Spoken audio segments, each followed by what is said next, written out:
Contract करा रहा है। क्या करा रहा है? कॉन्ट्रैक्ट। अब जब ए से नोड कॉन्ट्रैक्ट करा के सब सिग्नल कहां पे गया है? ए बी नोड के पास गया। कहां गया? A B node. ये जो डॉट डॉट लाइन दिखाई दे रहा है, ये सब मिल के कहां आ रहा है? एंजाइना पेक्टोरिस में क्या होता है कि जो आर्टरी है ना, वो नैरो हो जाता है, पतला हो जाता है। नॉर्मल आर्टरी ऐसे, अगर एंजाइमा हुआ तो यही आर्टरी पतला हो, क्या हो जाएगा? पतला हो जाएगा। इमेज में देखिए, ये क्या है? नॉर्मल आर्टरी है। क्या है? Normal artery. एंजाइमा हुआ तो क्या होगा? पतला होगा। एसबी इसका कितना है? 120। हर्ट बीट इसका कितना है? 150। कितना है? 150। अभी कितना है? 1 मिनट का आया। कितना आया? 1 मिनट का। हमको कितना मिनट का पूछ रहा है? 20 मिनट का। आज हम लोग बॉडी फ्लूइड एंड सर्कुलेशन का लेक्चर नंबर 2 को देखेंगे, जिसमें हम आपको हार्ट पढ़ाएंगे। तो इस लेक्चर को चालू करने से पहले हम आपको जो फर्स्ट लेक्चर में पढ़ाए थे, हम उसका रिवीजन करा देते हैं, ताकि आपको आगे चलकर कोई लेक्चर में मतलब दिक्कत ना हो। फिर तो टॉपिक था, चैप्टर था बॉडी फ्लूइड एंड सर्कुलेशन। तो बॉडी फ्लूइड एंड सर्कुलेशन का थोड़ा सा रिव्यू देख लीजिए। बॉडी फ्लूइड बताए थे कि हमारे बॉडी में पाए जाने वाले वे लिक्विड जो सबस्टांस को एक जगह से दूसरे जगह क्या करता है? लेकर जाता है। बॉडी फ्लूइड में क्या क्या आता है? बॉडी फ्लूइड में हम बताए थे आपको, बॉडी फ्लूइड में हम आपको ब्लड बताए थे, लिम्फ बताए थे और इंटरस्टिशियल फ्लूइड बताए थे। फिर आपको हम सर्कुलेटरी सिस्टम में ब्लड वेसल बताए थे। ब्लड वेसल में बताए थे कि आर्टरी होता है और वेन होता है। आर्टरी, वेन और कैपिलरी। उसके बाद अगला टॉपिक हम बताए थे ब्लड। तो ब्लड हम बताए थे कि ब्लड एक कनेक्टिव टिश्यू है। ब्लड क्या है? फ्लूइड कनेक्टिव टिश्यू है। ब्लड एक फ्लूइड कनेक्टिव टिश्यू है। ब्लड एक फ्लूइड कनेक्टिव टिश्यू है, यही बताए थे। ब्लड के अध्ययन को हम क्या कहते हैं? हिमेटोलॉजी। ब्लड के अध्ययन को क्या कहते हैं? हिमेटोलॉजी। उसके बाद हम बताए थे वॉल्यूम ऑफ ब्लड कि मेल में कितना होता है? 5%, यानी कि बॉडी वेट का कितना परसेंट हुआ? 8%। और फीमेल में कितना होता है? 4 से 4.5 लीटर। बॉडी वेट का कितना होता है? 7%। पीएच वैल्यू ऑफ ब्लड बताए थे 7.4। उसके बाद हम लोग आगे देखे थे, ब्लड में कंपोजिशन बताए थे। तो बताया कि ब्लड में मेनली 2 चीज होता है, एक प्लाज्मा होगा और एक फॉर्म एलिमेंट होगा, जिसको हम ब्लड सेल भी बोले थे। क्या बोले थे? Blood cell. प्लाज्मा में वाटर होगा, प्रोटीन होगा और अदर सॉल्यूट होगा। उसी प्रकार ब्लड सेल में क्या होगा? आरबीसी होगा, आरबीसी होगा, डब्ल्यूबीसी होगा और प्लेटलेट्स होगा। और डब्ल्यूबीसी में भी हम प्रकार देखे थे कि डब्ल्यूबीसी को हम 2 भागों में बांट रहे हैं, ए ग्रेनुलोसाइट और ग्रेनुलोसाइट।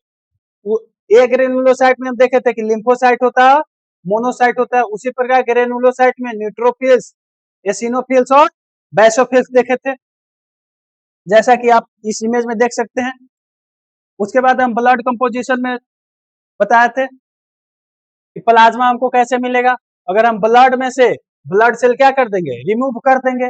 ब्लड में से ब्लड सेल रिमूव कर देंगे तो क्या बचेगा? प्लाज्मा। अब ये जो प्लाज्मा बना, इस प्लाज्मा में से अगर हम क्लॉटिंग फैक्टर को रिमूव कर देंगे, क्या बनेगा? सीरम बनेगा। यह एक बहुत इंपॉर्टेंट है। उसके बाद हम लिम्फ बताए थे। लिम्फ क्या है? अगर हम ब्लड में से क्या निकाल देंगे? प्लेटलेट्स निकाल देंगे, आरबीसी निकाल देंगे और माइक्रोप्रोटीन निकाल देंगे तो क्या बन जाएगा? लिम्फ बन जाएगा।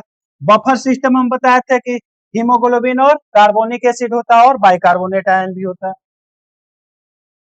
उसके बाद हम प्लाज्मा में बताए थे, प्लाज्मा में बताया था कि सोडियम आयन किस में मदद करता है? ऑस्मोटिक बैलेंस बनाए रखता है। पोटेशियम किसका रोल करता है? मसल कॉन्ट्रैक्शन में। कैल्शियम ब्लड क्लॉटिंग में मदद करता है और बोन में मदद करता है। क्लोराइड आयन एसिड बेस को बैलेंस करेगा। बाइकार्बोनेट आयन पीएच रेगुलेशन में मदद करता है, जो कि एक बफर सिस्टम की तरह काम करता है। और फॉस्फेट बोन हेल्थ और एटीपी के रूप, एटीपी एनर्जी फॉर्मेशन में क्या करता है? मदद करता है। उसके बाद हम प्रोटीन बताए थे। प्रोटीन हम 3 प्रकार के बताए थे, एल्ब्यूमिन, ग्लोबुलिन और फिब्रिनोजन। एल्ब्यूमिन बताए थे कि सबसे ज्यादा होता है 60%, उसके बाद ग्लोबुलिन होगा और फिब्रिनोजन होगा। उसके बाद हम पारा एल्ब्यूमिन देख लिए थे, ग्लोबुलिन देख लिए थे और फिब्रिनोजन। ग्लोबुलिन में बताया था कि 3 होता है, अल्फा बीटा और गामा। गामा के खास बात है कि ये एंटीबॉडी बनाता है और ये कहाँ पे बनता है? लिम्फोसाइट में बनता है। गामा ग्लोबुलिन कहाँ पे बनेगा? लिम्फोसाइट में। जब शुगर लेवल हम बताए थे नॉर्मल, अगर किसी के घर में शुगर पेशेंट है तो उसका नॉर्मल कितना वैल्यू होगा? 100 mg पर डीएल। अगर 100 से अगर ज्यादा हो जाए तो उसको हम क्या कहेंगे? हाइपर कहेंगे। 100 से ज्यादा हो जाए तो हाइपर, और 100 से कम हो जाए तो हाइपो। उसके बाद हम ब्लड कोलेस्ट्रॉल लेवल बताए थे कि नॉर्मल कितना होता है? 100 से 150 के बीच में होता है। उसके बाद हम ब्लड यूरिया लेवल बताए थे, नॉर्मल कितना होता है? 20 से 40। कितना होता है? 20 से 40। उसके बाद हम आरबीसी के बारे में बताए थे। आरबीसी में हम बताए थे कि इसका पूरा नाम क्या होगा? Red blood cell. दूसरा नाम इरेथ्रोसाइट। कहाँ पे बनेगा? साइट ऑफ फॉर्मेशन इसका कहाँ पे? रेड बोन मैरो में। इसका लाइफ टाइम कितना होता है? लाइफ स्पेन 120 दिन। डिस्ट्रक्शन साइट यानी कि कहाँ पे जाके मरेगा? कहाँ पे जाके मरेगा? स्प्लीन में, जिसको आरबीसी के क्या कहते हैं? ग्रेवयार्ड भी कहते हैं। काउंट कितना होता है? 5 से 5.5 मिलियन। 5 से 5.5 मिलियन। न्यूक्लियस इसमें होता है नहीं, मेच्योर न्यूक्लियस में क्या होता है? मेच्योर आरबीसी में न्यूक्लियस नहीं होता है। उसके बाद हम क्या बताए थे? उसके बाद इसका शेप बताए थे। शेप बताए थे कि बाइकनकेव होता है। कैसा होता है? बाइकनकेव होता है। ऑर्गेनेल्स नहीं होता है। लाल किसके कारण होता है? हीमोग्लोबिन के कारण होता है। उसके बाद हीमोग्लोबिन बताया था कि क्या होता है? या O2 के साथ रिवर्सिबल होता है और आरबीसी को कैसा कलर देता है? लाल देता है। उसके बाद हम मेल में बताए थे कि हीमोग्लोबिन लेवल कितना होता है? 13 से 18 के बीच में। फीमेल में 12 से 16 के बीच में बताए थे। उसके बाद डब्ल्यूबीसी का दूसरा नाम ल्यूकोसाइट बताए थे। ये कहाँ पे बनता है? रेड बोन मैरो, लिम्फ और लिम्फ नोड्स और स्प्लीन में। लाइफ स्पेन इसका कितना होता है? कुछ घंटों से कुछ दिन तक बताए थे। उसके बाद काउंट बताए थे। काउंट कितना कितना बताए थे? 6000 से 8000। 6000 से 8000 बताए थे।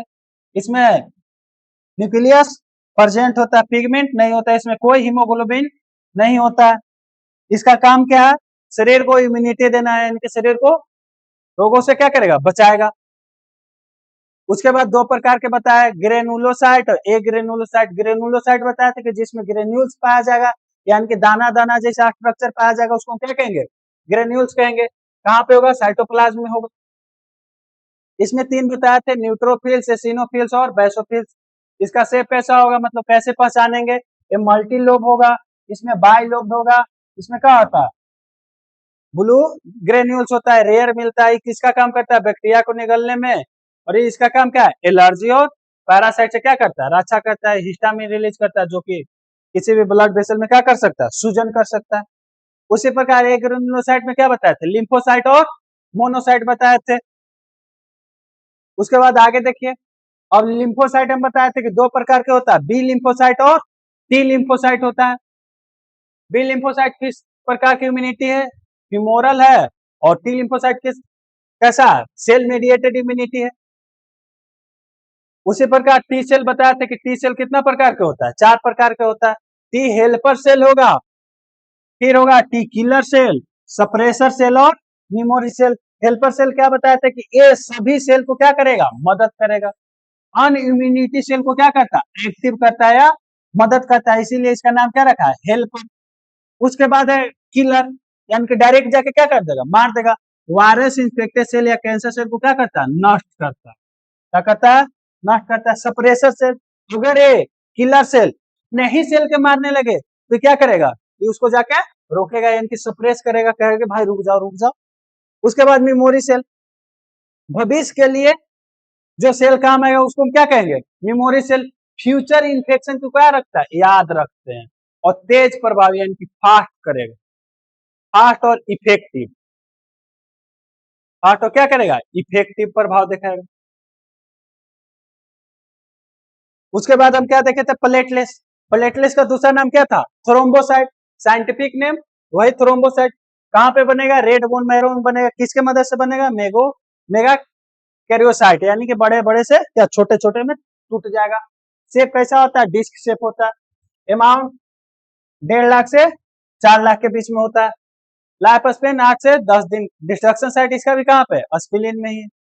अब ब्लड ग्रुप बताए थे, तो ब्लड ग्रुप बताए थे कि एंटीजन और एंटीबॉडी पे क्या रहता है, बेस्ड रहता है। एंटीजन और एंटीजन एंड एंटीबॉडी पर बेस्ड रहता है। एंटीजन कहाँ पे होगा, आरबीसी के सरफेस पे होगा, और एंटीबॉडी कहाँ पे होगा, प्लाज्मा के सरफेस पे होगा। प्लाज्मा में मौजूद प्रोटीन होता है। अब क्या बताए, इसी के आधार पे अगर एंटीजन ए है तो उसका ब्लड ग्रुप क्या होगा, एंटीजन अगर आरबीसी के सरफेस पर ए है तो उसका ब्लड ग्रुप क्या होगा, ए होगा। उसी प्रकार अगर बी है तो ब्लड ग्रुप बी, अगर दोनों है तो ए बी, और अगर कोई नहीं है तो वो होगा। और एंटीबॉडी क्या बनाएगा, एंटी बी बनाएगा, एंटी ए बनाएगा, इसमें कोई एंटीबॉडी नहीं बनाएगा, ये दोनों बनाएगा। समझ में आ गया। उसके बाद हम ब्लड ग्रुप मैचिंग बताए थे। अब आरएच फैक्टर बताए थे, किसमें पाया जाता है, किससे लिया गया था, रिसर्च मंकी से लिया गया। 80% पॉपुलेशन में क्या होता है, 80% में क्या होता है, पॉजिटिव ब्लड ग्रुप होता है, और निगेटिव कितना में होता है, 20% पॉपुलेशन में। यानी कि अगर हम 100 आदमी को खड़ा कर दे तो उसमें लगभग 80 आदमी का क्या होगा, ब्लड ग्रुप पॉजिटिव होगा, 20 आदमी का क्या होगा, निगेटिव होगा। उसके बाद हम आरएच मिस मैचिंग बताए थे। आरएच मिस मैचिंग का पहले कंडीशन था, कंडीशन क्या है कि मदर को क्या होना चाहिए, निगेटिव, और बेबी क्या होना चाहिए, पॉजिटिव। एक कंडीशन होगा तभी आरएच मिस मैचिंग होगा। इसमें क्या बताए थे कि मदर क्या होगा, आरएच निगेटिव, और फीटस क्या होगा, आरएच पॉजिटिव। रिस्क क्या होता है कि एंटी मदर के बॉडी में क्या बनेगा, अपोजिट में एंटीबॉडी बन जाएगा। यानी कि पहली प्रेगनेंसी तो सेफ होगा, लेकिन जैसे दूसरी प्रेगनेंसी होगा तो दूसरी प्रेगनेंसी में फिर से अगर बच्चा पॉजिटिव हो गया तो मदर एंटीबॉडी बना के बैठा हुआ है। अब हम बताए थे ब्लड का थक्का जमना, यानी कि क्या होता है, ब्लड कोगुलेशन बताए थे कि अगर कोई ब्लड वेसल इंजर हो जाता है, इसमें से जो प्लेटलेट्स है ऐसे जो बह रहा है ब्लड में, और यहाँ पे जो ब्लड सेल है जो इंजरी हुआ है, ये दोनों मिलकर क्या रिलीज करेंगे, थ्रोम्बोप्लास्टिन। और ये थ्रोम्बोप्लास्टिन कैल्शियम आयन के मदद से क्या बनाएंगे, रिलीज क्या करेंगे, थ्रोम्बोकाइनेज। अब ये थ्रोम्बोकाइनेज प्रोथ्रोम्बिन को इसमें कन्वर्ट कर देगा, थ्रोम्बिन में, इसमें कन्वर्ट कर देगा, थ्रोम्बिन में। और ए थ्रोम्बिन कहाँ पे आएगा, यहाँ पे, और फिब्रिनोजन को किसमें कन्वर्ट कर देगा, फिब्रिन में। और जब फिब्रिन बन गया तो फिब्रिन क्या है, इनसोल्यूबल है, एक फाइबर है। एक फाइबर जैसा क्या बना देता है, फाइबर जैसा एक जाल बना देगा, जिससे क्या होगा, ब्लड यानी कि आरबीसी बाहर नहीं जा पाएगा, फंस जाएगा। उसके बाद एंटीकोगुलेंट बताया था कि हिपारिन कैसा होता है, नेचुरल होता है। वारफरिन क्या होता है, हार्ट पेशेंट के लिए दिया जाता है। सिट्रेट यानी कि सोडियम सिट्रेट क्या होता है, लेबोरेटरी में होता है। और ईडीटी क्या होता है, टेस्ट ट्यूब में इस्तेमाल किया जाता है। यहां तक बता दिए थे। हाँ, अब लिम्फेटिक सिस्टम से हमको बताना है आप लोग, लिम्फेटिक सिस्टम से क्या है बताना है। लिम्फेटिक सिस्टम यही टॉपिक है, लिम्फेटिक सिस्टम। हम पढ़ेंगे दो चीज, एक सर्कुलेटरी सिस्टम पढ़ेंगे, एक लिम्फेटिक सिस्टम पढ़ेंगे। तो लिम्फेटिक सिस्टम क्या है, जिसमें लिम्फ का प्रवाह होगा उसको क्या कहेंगे, लिम्फेटिक सिस्टम। और ये क्या है, प्राइमरी को क्या कौन होता है, प्राइमरी होता है सर्कुलेटरी सिस्टम, सर्कुलेटरी सिस्टम ये क्या है, प्राइमरी है। तो सेकेंडरी कौन होगा, सेकेंडरी होगा लिम्फेटिक सिस्टम। कौन होगा, लिम्फेटिक सिस्टम। यह शरीर का कौन सा सिस्टम है, सेकेंडरी सर्कुलेटरी सिस्टम है। इसका मुख्य कार्य क्या है, टिश्यू फ्लूइड को कहां लेके जाएगा, वापस भेजता है रक्त में। रोग प्रतिरोधक यानी कि इम्यूनिटी से भी क्या करेगा, हमको लड़ने में क्या करेगा, मदद करेगा।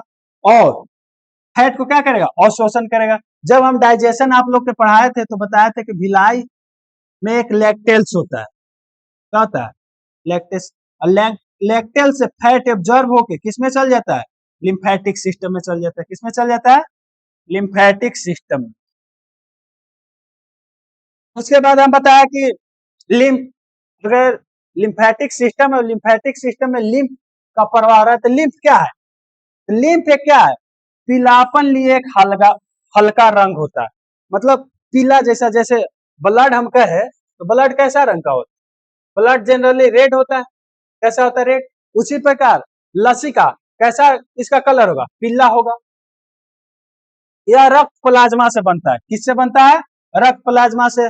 और वह कैपिलरी से कहां निकलता है, बाहर निकलकर ऊतकों में जाता है। कहां जाएगा, ऊतकों में जाएगा। अब हम लिम्फोसाइट में क्या पढ़े थे,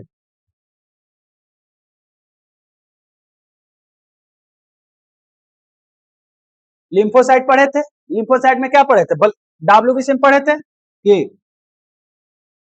लिम्फोसाइट क्या प्रकार के पढ़े थे, बी लिम्फोसाइट और टी लिम्फोसाइट। तो पहले तो लिम्फोसाइट किसका भाग है, श्वेत रक्त कोशिका का भाग है। ये क्या होता है, थोड़े बहुत इसमें क्या होगा, प्लाज्मा प्रोटीन। क्या होगा, थोड़े बहुत प्लाज्मा प्रोटीन होगा। स्टेटाइन से क्या करेगा, फैट को एब्जॉर्ब करेगा। इसमें आरबीसी क्या होता है, नहीं पाई जाती। यानी कि हम कह सकते हैं कि लिम्फ में केवल डब्ल्यूबीसी मिल सकता है। डब्ल्यूबीसी में सब डब्ल्यूबीसी नहीं, केवल लिम्फोसाइट मिलेगा। देख लीजिए डिफरेंट बिटवीन लिम्फ और ब्लड, लिम्फ एंड ब्लड। तो ब्लड के बारे में तो जानबे करते हैं, कैसा होता है, रेड कलर होता है, पीला होता है। इसमें आरबीसी, डब्ल्यूबीसी, प्लेटलेट्स और प्लाज्मा सब होगा। इसमें मेनली क्या होगा, डब्ल्यूबीसी होगा, थोड़ा मात्रा में क्या होगा, प्रोटीन होगा, थोड़ा मात्रा में प्रोटीन होगा। ब्लड को पंप करने के लिए क्या है, हार्ट है। लेकिन लिम्फ को पंप करने के लिए ऐसा कोई सिस्टम नहीं है। इसमें आरबीसी परजेंस होगा, इसमें आरबीसी परजेंस नहीं होगा। इसमें मेनली क्या होगा, लिम्फोसाइट। मेनली क्या होगा, लिम्फोसाइट। ये क्या करेगा, ऑक्सीजन और CO2 को क्या करेगा, ट्रांसपोर्ट करेगा। लेकिन ऐसा लिम्फ आरबीसी और CO2 को ट्रांसपोर्ट नहीं करता, मतलब इसमें इन्वॉल्व भी नहीं है। क्लॉटिंग फैक्टर इसका है, क्योंकि इसमें प्लेटलेट्स है, फिब्रिनोजन है, उसमें ऐसा कोई चीज नहीं है। उसके बाद आया ब्लड वेसल। अब ब्लड बहेगा, ब्लड का प्रवाह होगा किसमें, ब्लड वेसल में। जैसे मान लीजिए कि अगर कोई टंकी है, छत पर अगर हम टंकी बैठा दें ऐसे, तो यहां से पानी आने के लिए पाइप है, पाइप है। उसी प्रकार अगर शरीर में ब्लड बढ़ रहा है तो ब्लड को भी धोने के लिए क्या होगा, पाइप होगा। उसको हम क्या कहेंगे, ब्लड वेसल कहेंगे। क्या कहेंगे, ब्लड वेसल।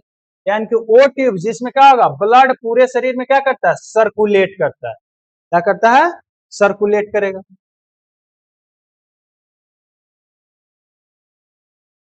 अभी कितना प्रकार का होता है, ये जनरली 3 प्रकार के होते हैं, जो कि आप 10th क्लास में पढ़े होंगे, आर्टरी, वेन और कैपिलरी। आर्टरी को हिंदी में हम क्या कहते हैं, आर्टरी को धमनी कहते हैं, आर्टरी को धमनी कहते हैं, और वेन को सिरा कहते हैं। आर्टरी जनरली कौन सा खून लेके जाता है, ऑक्सीजनेटेड खून लेके जाता है, और वेन डीऑक्सीजनेटेड ब्लड लेके जाता है। आर्टरी कहां से ब्लड लेके जाता है, हार्ट से लेके जाएगा, और वेन कहां से लेके जाएगा, बॉडी से लेकर जाएगा। तो ये हार्ट से कहां लेकर जाएगा, हार्ट से ब्लड को कहां लेके जाएगा, बॉडी की ओर लेके जाएगा। इसका जो वाल है क्या होगा, ठीक होगा और इलास्टिक होगा, मतलब मोटा होगा, थोड़ा सा लचीलापन होगा। उसके बाद इसमें प्रेशर क्या होगा, हाई प्रेशर। इसीलिए तो हम आर्टरी का ब्लड प्रेशर मापते हैं। ब्लड प्रेशर कितना होता है, 120/80। वेन का हम नहीं नापते, क्यों नहीं नापते, क्योंकि इसका प्रेशर क्या होता है, लो होता है। इसमें ब्लड कहां जाएगा, बॉडी से हार्ट की ओर जाएगा। इसका वाल कैसा होगा, थीन होगा और लेस इलास्टिक होगा, मतलब कम लचीलापन होगा। हाँ, इसमें एक खास बात है कि इसमें बल्बा होता है। अब बल्बा होने से एक खास बात हो गया कि इसमें रिवर्स फ्लो नहीं होगा, रिवर्स फ्लो नहीं होगा, जबकि इसमें हो सकता है। अब कैपिलरी, जहां पे आर्टरी और वेन मिला उसको हम क्या कहेंगे, कैपिलरी। जैसे हम लंग्स में बताए थे ना, लंग्स में बताए थे ये लंग्स है यानी कि एल्वोलाई है। एल्वोलाई के चारों ओर क्या होता है? ब्लड कैपिलरी होता है। क्या होता है? Blood capillary. यानी कि एक दने से अशुद्ध खून आया यानी कि डीऑक्सीजनेटेड ब्लड आया भेन लेके, और एक दने से क्या हुआ? शुद्ध खून होके आर्टरी का चल जाएगा, लेकर चल जाएगा यानी कि जहां पे मिलेगा। ये कहाँ पे जनरल यूज होता है? एक्सचेंज ऑफ गैस या न्यूट्रिशन या वेस्ट प्रोडक्ट को जहां पे एक्सचेंज हो रहा है वहां पे समझिए कि क्या होगा? कैपिलरी होगा। जहां पे शुद्ध खून है तो जनरली क्या होगा? आर्टरी है, और जहां पे अशुद्ध खून है तो क्या होगा? वेन होगा। क्या होगा? वेन होगा। फ्लो देख लीजिए कैसे फ्लो होगा कोई भी चीज का, जनरली ब्लड का। तो हार्ट कहाँ ब्लड भेजेगा आगे जाने के लिए? हार्ट आर्टरी में भेजेगा। और जब बहुत सारा आर्टरी मिल जाएगा तो उसको हम क्या कहेंगे? एट्रियोल कहेंगे। क्या कहेंगे? एट्रियोल। अब यहाँ पे एक्सचेंज होगा। क्या हुआ? एक्सचेंज हुआ कैपिलरी में। वेन्यूल यानी कि बहुत सा वेन मिलेगा तो उसको क्या कहेंगे? वेन्यूल। अब बहुत सा वेन्यूल से एक वेन निकला तो उसको क्या बोले? वेन्स बोले। अब वेन कहाँ लेके जाएगा? हार्ट लेके जाएगा। यानी कि स्टार्टिंग कहाँ से हुआ? हार्ट किसमें भेजा? आर्टरी में। बहुत सारा आर्टरी मिला तो एट्रियोल बना। उसके बाद कैपिलरीज, कैपिलरीज के बाद कहाँ गया? वेन्यूल। यानी कि बहुत सा वेन मिला होगा तो क्या क्या बना होगा? वेन्यूल्स। वेन्यूल्स के बाद वेन, वेन के बाद हार्ट। समझ में आ गया यहाँ तक? उसके बाद हम देखते हैं पोर्टल सिस्टम यानी कि पोर्टल प्रणाली। क्या है पोर्टल प्रणाली? आप डाइजेस्टिव सिस्टम में एक क्वेश्चन पढ़े होंगे कि जो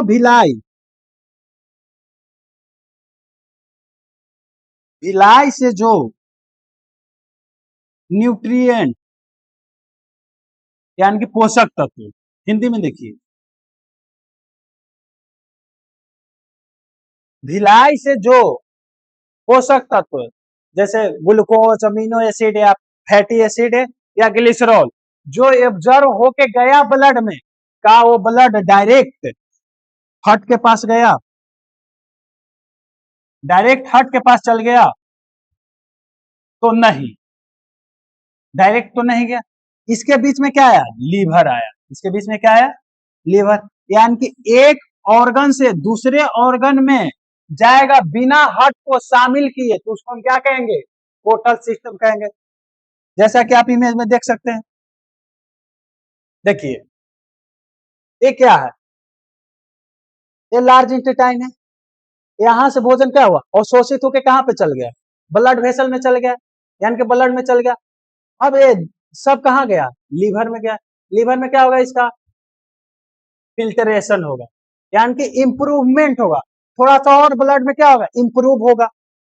तो एक ऑर्गन से दूसरे ऑर्गन में गया, बीच में तो कहीं पे नहीं है। इस सिस्टम को क्या कहेंगे? इस सिस्टम को हम पोर्टल सिस्टम कहेंगे। क्या कहेंगे? इस सिस्टम को हम पोर्टल सिस्टम कहेंगे। यानी कि पोर्टल सिस्टम ऐसा रक्त का प्रवाह है जिसमें ब्लड एक अंग की कैपिलरी से निकलकर दूसरे अंग की कैपिलरी में जाता है बिना हार्ट में वापस जाए। यानी कि एक अंग से तो दूसरा अंग में जा रहा है लेकिन उसमें हार्ट शामिल नहीं है। और अगर हार्ट शामिल नहीं है तो उस सिस्टम को हम क्या कहेंगे? पोर्टल सिस्टम कहेंगे। क्या कहेंगे? Portal system. तो डाइजेशन में पढ़े थे कि स्मॉल इंटेस्टाइन से ब्लड कहाँ जा रहा है? स्मॉल इंटेस्टाइन से ब्लड जा रहा है लीवर के पास। स्मॉल इंटेस्टाइन से ब्लड कहाँ गया? लीवर में। इंटेस्टाइन से ब्लड लीवर की कैपिलरी में जाता है और फिर कहां जाता है? हार्ट में। इस सिस्टम को हम क्या कहेंगे? Portal system. तो पहले पढ़ लिए पोर्टल सिस्टम एक ऑर्गन से दूसरा ऑर्गन में जा रहा है तो उसको पोर्टल सिस्टम कहते हैं। और अगर लीवर में जा रहा है तो उसको कौन सा सिस्टम कहेंगे? Hepatic portal system. क्या बोलेंगे उसको? Hepatic portal system. समझ में आ गया पोर्टल सिस्टम क्या है? एक ऑर्गन से दूसरे ऑर्गन में जब ब्लड जाता है बिना हार्ट में जाए हुए उसको क्या कहेंगे? Portal system. और अगर वो लीवर में गया तो उसको क्या बोलेंगे? Hepatic portal system. उसके बाद है टाइप्स ऑफ सर्कुलेशन। तो टाइप्स ऑफ सर्कुलेशन में क्या पढ़े थे हम लोग? टाइप्स ऑफ सर्कुलेशन में हम आपको 5-7 सर्कुलेशन पढ़ाएंगे। पहला सर्कुलेशन है सिस्टमैटिक। पहला सर्कुलेशन क्या है? सिस्टमैटिक।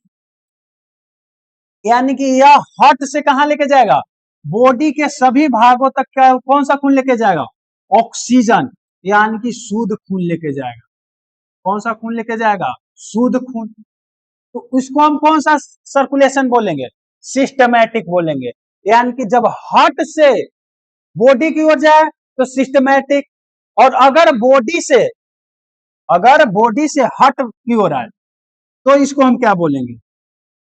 बॉडी से अगर हार्ट की ओर आए तो इसको हम क्या बोलेंगे? इसको भी हम क्या बोलेंगे? सिस्टमैटिक ही बोलेंगे। इसको भी क्या बोलेंगे? सिस्टमैटिक। मतलब इसमें दो ही चीज इन्वॉल्व है, बॉडी और हार्ट। या तो हार्ट से बॉडी की ओर जाए या तो बॉडी से हार्ट की ओर जाए, तो उसको हम क्या बोलेंगे? सिस्टमैटिक बोलेंगे। और अगर हार्ट से लंग्स की ओर जाए, अगर हार्ट से लंग्स की ओर जाए तो इसको हम क्या बोलेंगे? Pulmonary circulation. हम बताए थे पिछला चैप्टर में, pulmonary pressure, pulmonary pressure, pulmonary volume बताए थे। यानी कि जिसमें लंग्स शामिल हो जाए उसको हम क्या बोलेंगे? पल्मोनरी बोलेंगे। क्या बोलेंगे? पल्मोनरी। यानी कि जब हार्ट से लंग्स की ओर जाएगा तो उसको हम क्या बोलेंगे? पल्मोनरी बोलेंगे। जैसे इसमें लिखा हुआ है कि राइट वेंट्रिकल से लंग्स, और लंग्स से कहा? Left atrium. हार्ट में कितना चैम्बर होता है? 4 चैम्बर होता है। हार्ट में कितना chamber? 4 chamber. Right atria, left atria, right ventricle और लेफ्ट वेंट्रिकल। यहां से सुपीरियर वेना केवा और इंफीरियर वेना केवा से ब्लड कहां आया? राइट एट्रियम में है। अब राइट एट्रियम से ब्लड कहां गया? राइट वेंट्रिकल में गया। कहां गया? राइट वेंट्रिकल में। अब ये राइट वेंट्रिकल से शुद्ध होने के लिए लंग्स में जाएगा, लंग्स में जाएगा। अब जब ये शुद्ध हो जाएगा तो कहां पे जाएगा? लेफ्ट एट्रिया में जाएगा। कहां जाएगा? लेफ्ट एट्रिया में जाए। इसी बात को तो लिखा हुआ है, राइट वेंट्रिकल से कहां गया? लंग्स में गया। और लंग्स से कहां गया? लेफ्ट एट्रिया में गया। कहां गया? लंग्स से लेफ्ट एट्रिया में गया। तो एक फ्लो बन रहा है। कहा कौन शामिल है बीच में? बस लंग्स शामिल है, इसीलिए इसको हम क्या बोल दिए? पल्मोनरी बोल दिए। हिपैटिक पोर्टल सिस्टम तो अभी बतेबे किए कि अगर ब्लड लिवर में चल जाए तो उसको क्या बोलेंगे? हिपैटिक पोर्टल सिस्टम बोलेंगे। एक है कोरोनरी सर्कुलेशन, तो यानी कि जब हार्ट से हार्ट में जाए, यानी कि खुद में जाए, तो उसको क्या बोलेंगे? कोरोनरी बोलेंगे। उसके बाद है ओपन सर्कुलेटरी सिस्टम और close circulatory system. Open circulatory system और क्लोज सर्कुलेटरी सिस्टम। देखिए हम इसको आपको समझा रहे हैं। जैसे मान लीजिए कि यहाँ पे मोटर लगा हुआ है। यहाँ पे क्या है? मोटर। यहाँ पे मोटर है और यहाँ पे मेरा भाई खेत है। यहाँ पे क्या है? खेत है, खेत। अब हमको यहां से मोटर हम चालू किए, मोटर चालू किए और पानी को हम निकालना चालू किए। यहाँ से पानी जा रहा है, पानी जा रहा है। अब हम इसको डायरेक्ट भेज रहे हैं खेत में, तो पानी कभी इधर जाएगा, कभी इधर जाएगा, कभी इधर जाएगा। फाइनल मान लीजिए कि यहाँ पे आया, फाइनल यहाँ पे आया। ये एक सिस्टम पैक तो नहीं हुआ। हम पानी तो भेज रहे हैं, एक मोटर से हम एक खेत में पानी भेज रहे हैं, लेकिन एक पाइप के जरिए नहीं भेज रहे हैं। और इसी को अगर हम कहें कि एक यहाँ पे मोटर है और यहाँ पे खेत है, और हम यहां से मोटर को चालू किए और एक पाइप के द्वारा हम भेजे, एक पाइप के द्वारा हम भेजे, तो क्या हो गया? एक सिस्टम क्लोज हो गया, यानी कि पैक हो गया। इसमें सिस्टम क्या है? क्लोज नहीं है। तो एक ओपन हो जाएगा सर्कुलेटरी सिस्टम, ही कैसा हो जाएगा? क्लोज। अब बताओ जनरली प्रेशर किसमें ज्यादा होगा? ये ओपन है, पानी इधर जा रहा है, उधर जा रहा है, इसमें एक पाइप के जरिए भेजे, तो प्रेशर कहाँ होगा? जनरली यहीं पे होगा, पाइप के जरिए जा रहा है, तो यहाँ पे क्या होगा? प्रेशर ज्यादा होगा। प्रेशर क्या होगा? ज्यादा होगा। तो वही बात यहाँ पे लिखा हुआ है। क्या लिखा है? लिखा है कि ब्लड वेसल क्या होता है? अधूरी होती है। ब्लड वेसल कैसा होगा? अधूरा होगा। ब्लड वेसल अधूरा होता है। और जब यहाँ पे अधूरा है तो यहाँ पे क्या होगा? पूरा होगा। यानी कि ब्लड पूरे समय किसमें रहेगा? Blood vessel. इसमें भेजने के लिए आर्टरी है, वेन है, कैपिलरी है। इसमें भेजने के लिए एक पाइप बना है। पाइप कौन कौन है? आर्टरी है, वेन। इसमें ऐसा कोई चीज है ये नहीं है। तो जैसे ही इसमें जब ओपन है तो पानी का फ्लो क्या हो जाएगा? स्लो हो जाएगा। जैसे मान लीजिए बताया कि एक जगह से हम पानी दूसरा जगह भेज रहे हैं, ओपन है, पानी इधर जाएगा, उधर जाएगा, तो प्रेशर क्या होगा? कम होगा। प्रेशर कम होगा तो पानी का फ्लो भी कम। इसमें ब्लड का फ्लो भी क्या होगा? स्लो होगा। इसमें हमारा कंट्रोल कम होगा। और जब हम यहाँ से पानी यहाँ भेज रहे थे पाइप के जरिए, तो इस पर पाइप को इधर डाल देंगे, इस खेत में डालना है तो इस खेत में डाल देंगे, और इस खेत में डालना है तो इस खेत में, यानी कि इस पर मेरा कंट्रोल होगा, कंट्रोल है, फ्लो भी ज्यादा है, यानी कि इसमें क्या होगा, सर्कुलेशन कंट्रोल भी होगा। क्या होगा, कंट्रोल होगा। इसमें ऑर्गन्स को न्यूट्रिएंट और ऑक्सीजन क्या करता है, धीरे धीरे मिल, तो जब फ्लो ही स्लो है तो सामान धीरे धीरे ज्यादा करेगा, इसमें जब फास्ट है तो यही में तेज होगा। इसमें प्रेशर जनरली क्या होगा, लो होगा, प्रेशर क्या होगा, लो होगा, प्रेशर लो होगा, इसमें प्रेशर क्या होगा, हाई होगा। समझ में आएगा, ओपन और क्लोज वाले समझ में आएगा। हमको एक जगह से दूसरा जगह क्या भेजना है, कोई भी चीज को भेज रहे हैं, एक बिना पगहा के है, एक पगहा के, मतलब एक हम पाइप के जरिए भेज रहे हैं, कोई भी सबस्टांस को या लिक्विड को हम एक पाइप के जरिए एक जगह से दूसरा जगह भेज रहे हैं, तो पाइप से भेज रहे हैं तो उसमें मेरा कंट्रोल होगा कि कहाँ पे भेजना है। और एक हम खुलेआम भेज रहे हैं तो मेरा कंट्रोल नहीं, कभी इधर जाएगा पानी, कभी उधर जाएगा, फाइनल पोजीशन तो जाएगा, लेकिन उस पर मेरा कंट्रोल नहीं होगा। अब ओपन सर्कुलेटरी सिस्टम किसमें पाया जाएगा, तो ओपन सर्कुलेटरी सिस्टम कॉकरोच में होता है, टिड्डा में होता है, और घोंगा में होता है, जिसको स्नेल कहते हैं, और ऑर्थ्रोपोड्स और मोलस्कस में होता है। अब क्लोज सर्कुलेटरी सिस्टम ह्यूमन में होता है, हम लोग में कैसा है, क्लोज सर्कुलेटरी सिस्टम है। फ्रॉग में होता है, फिश में होता है, अर्थवर्म जिसको केचुआ कहते हैं, ऑल वर्टिब्रा, यानी कि जिसमें रीढ़ की हड्डी होता है उसको क्या बोलते हैं, वर्टिब्रा बोलते हैं। अब आया सिंगल सर्कुलेशन, कितना प्रकार के अभी सर्कुलेशन हम बताए, सिस्टमैटिक बताए, पल्मोनरी बताए, हिपैटिक बताए, कोरोनरी बताए, ओपन सर्कुलेटरी सिस्टम बताए, क्लोज सर्कुलेटरी सिस्टम बताए, उसके बाद है सिंगल सर्कुलेशन। क्या है, सिंगल सर्कुलेशन।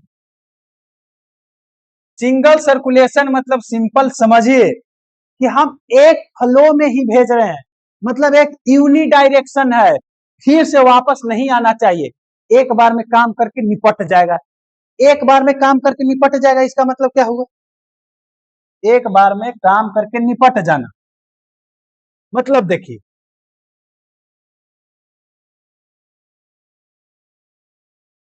ये सिंगल सर्कुलेशन का डायग्राम है, ये हर्ट है या गिल्स, हर्ट या गिल्स। अब यहां से ब्लड कहां निकल गया, यहां से ब्लड कहां गया, ये हर्ट है, यहां से ब्लड कहां गया हो, जनरली मान लीजिए कि गिल्स में गया, कहां गया, गिल्स में, कहां गया, गिल्स में। अब गिल्स में गया तो यहाँ पे ब्लड क्या हो गया, शुद्ध हो गया, ब्लड शुद्ध हो गया, और ब्लड शुद्ध हो गया तो फिर से वापस हार्ट में नहीं जाएगा, ये अब इस यूज होने के लिए कहां भेज देंगे, ऑर्गन में भेज देंगे, ऑर्गन कहो या टिश्यू कहो,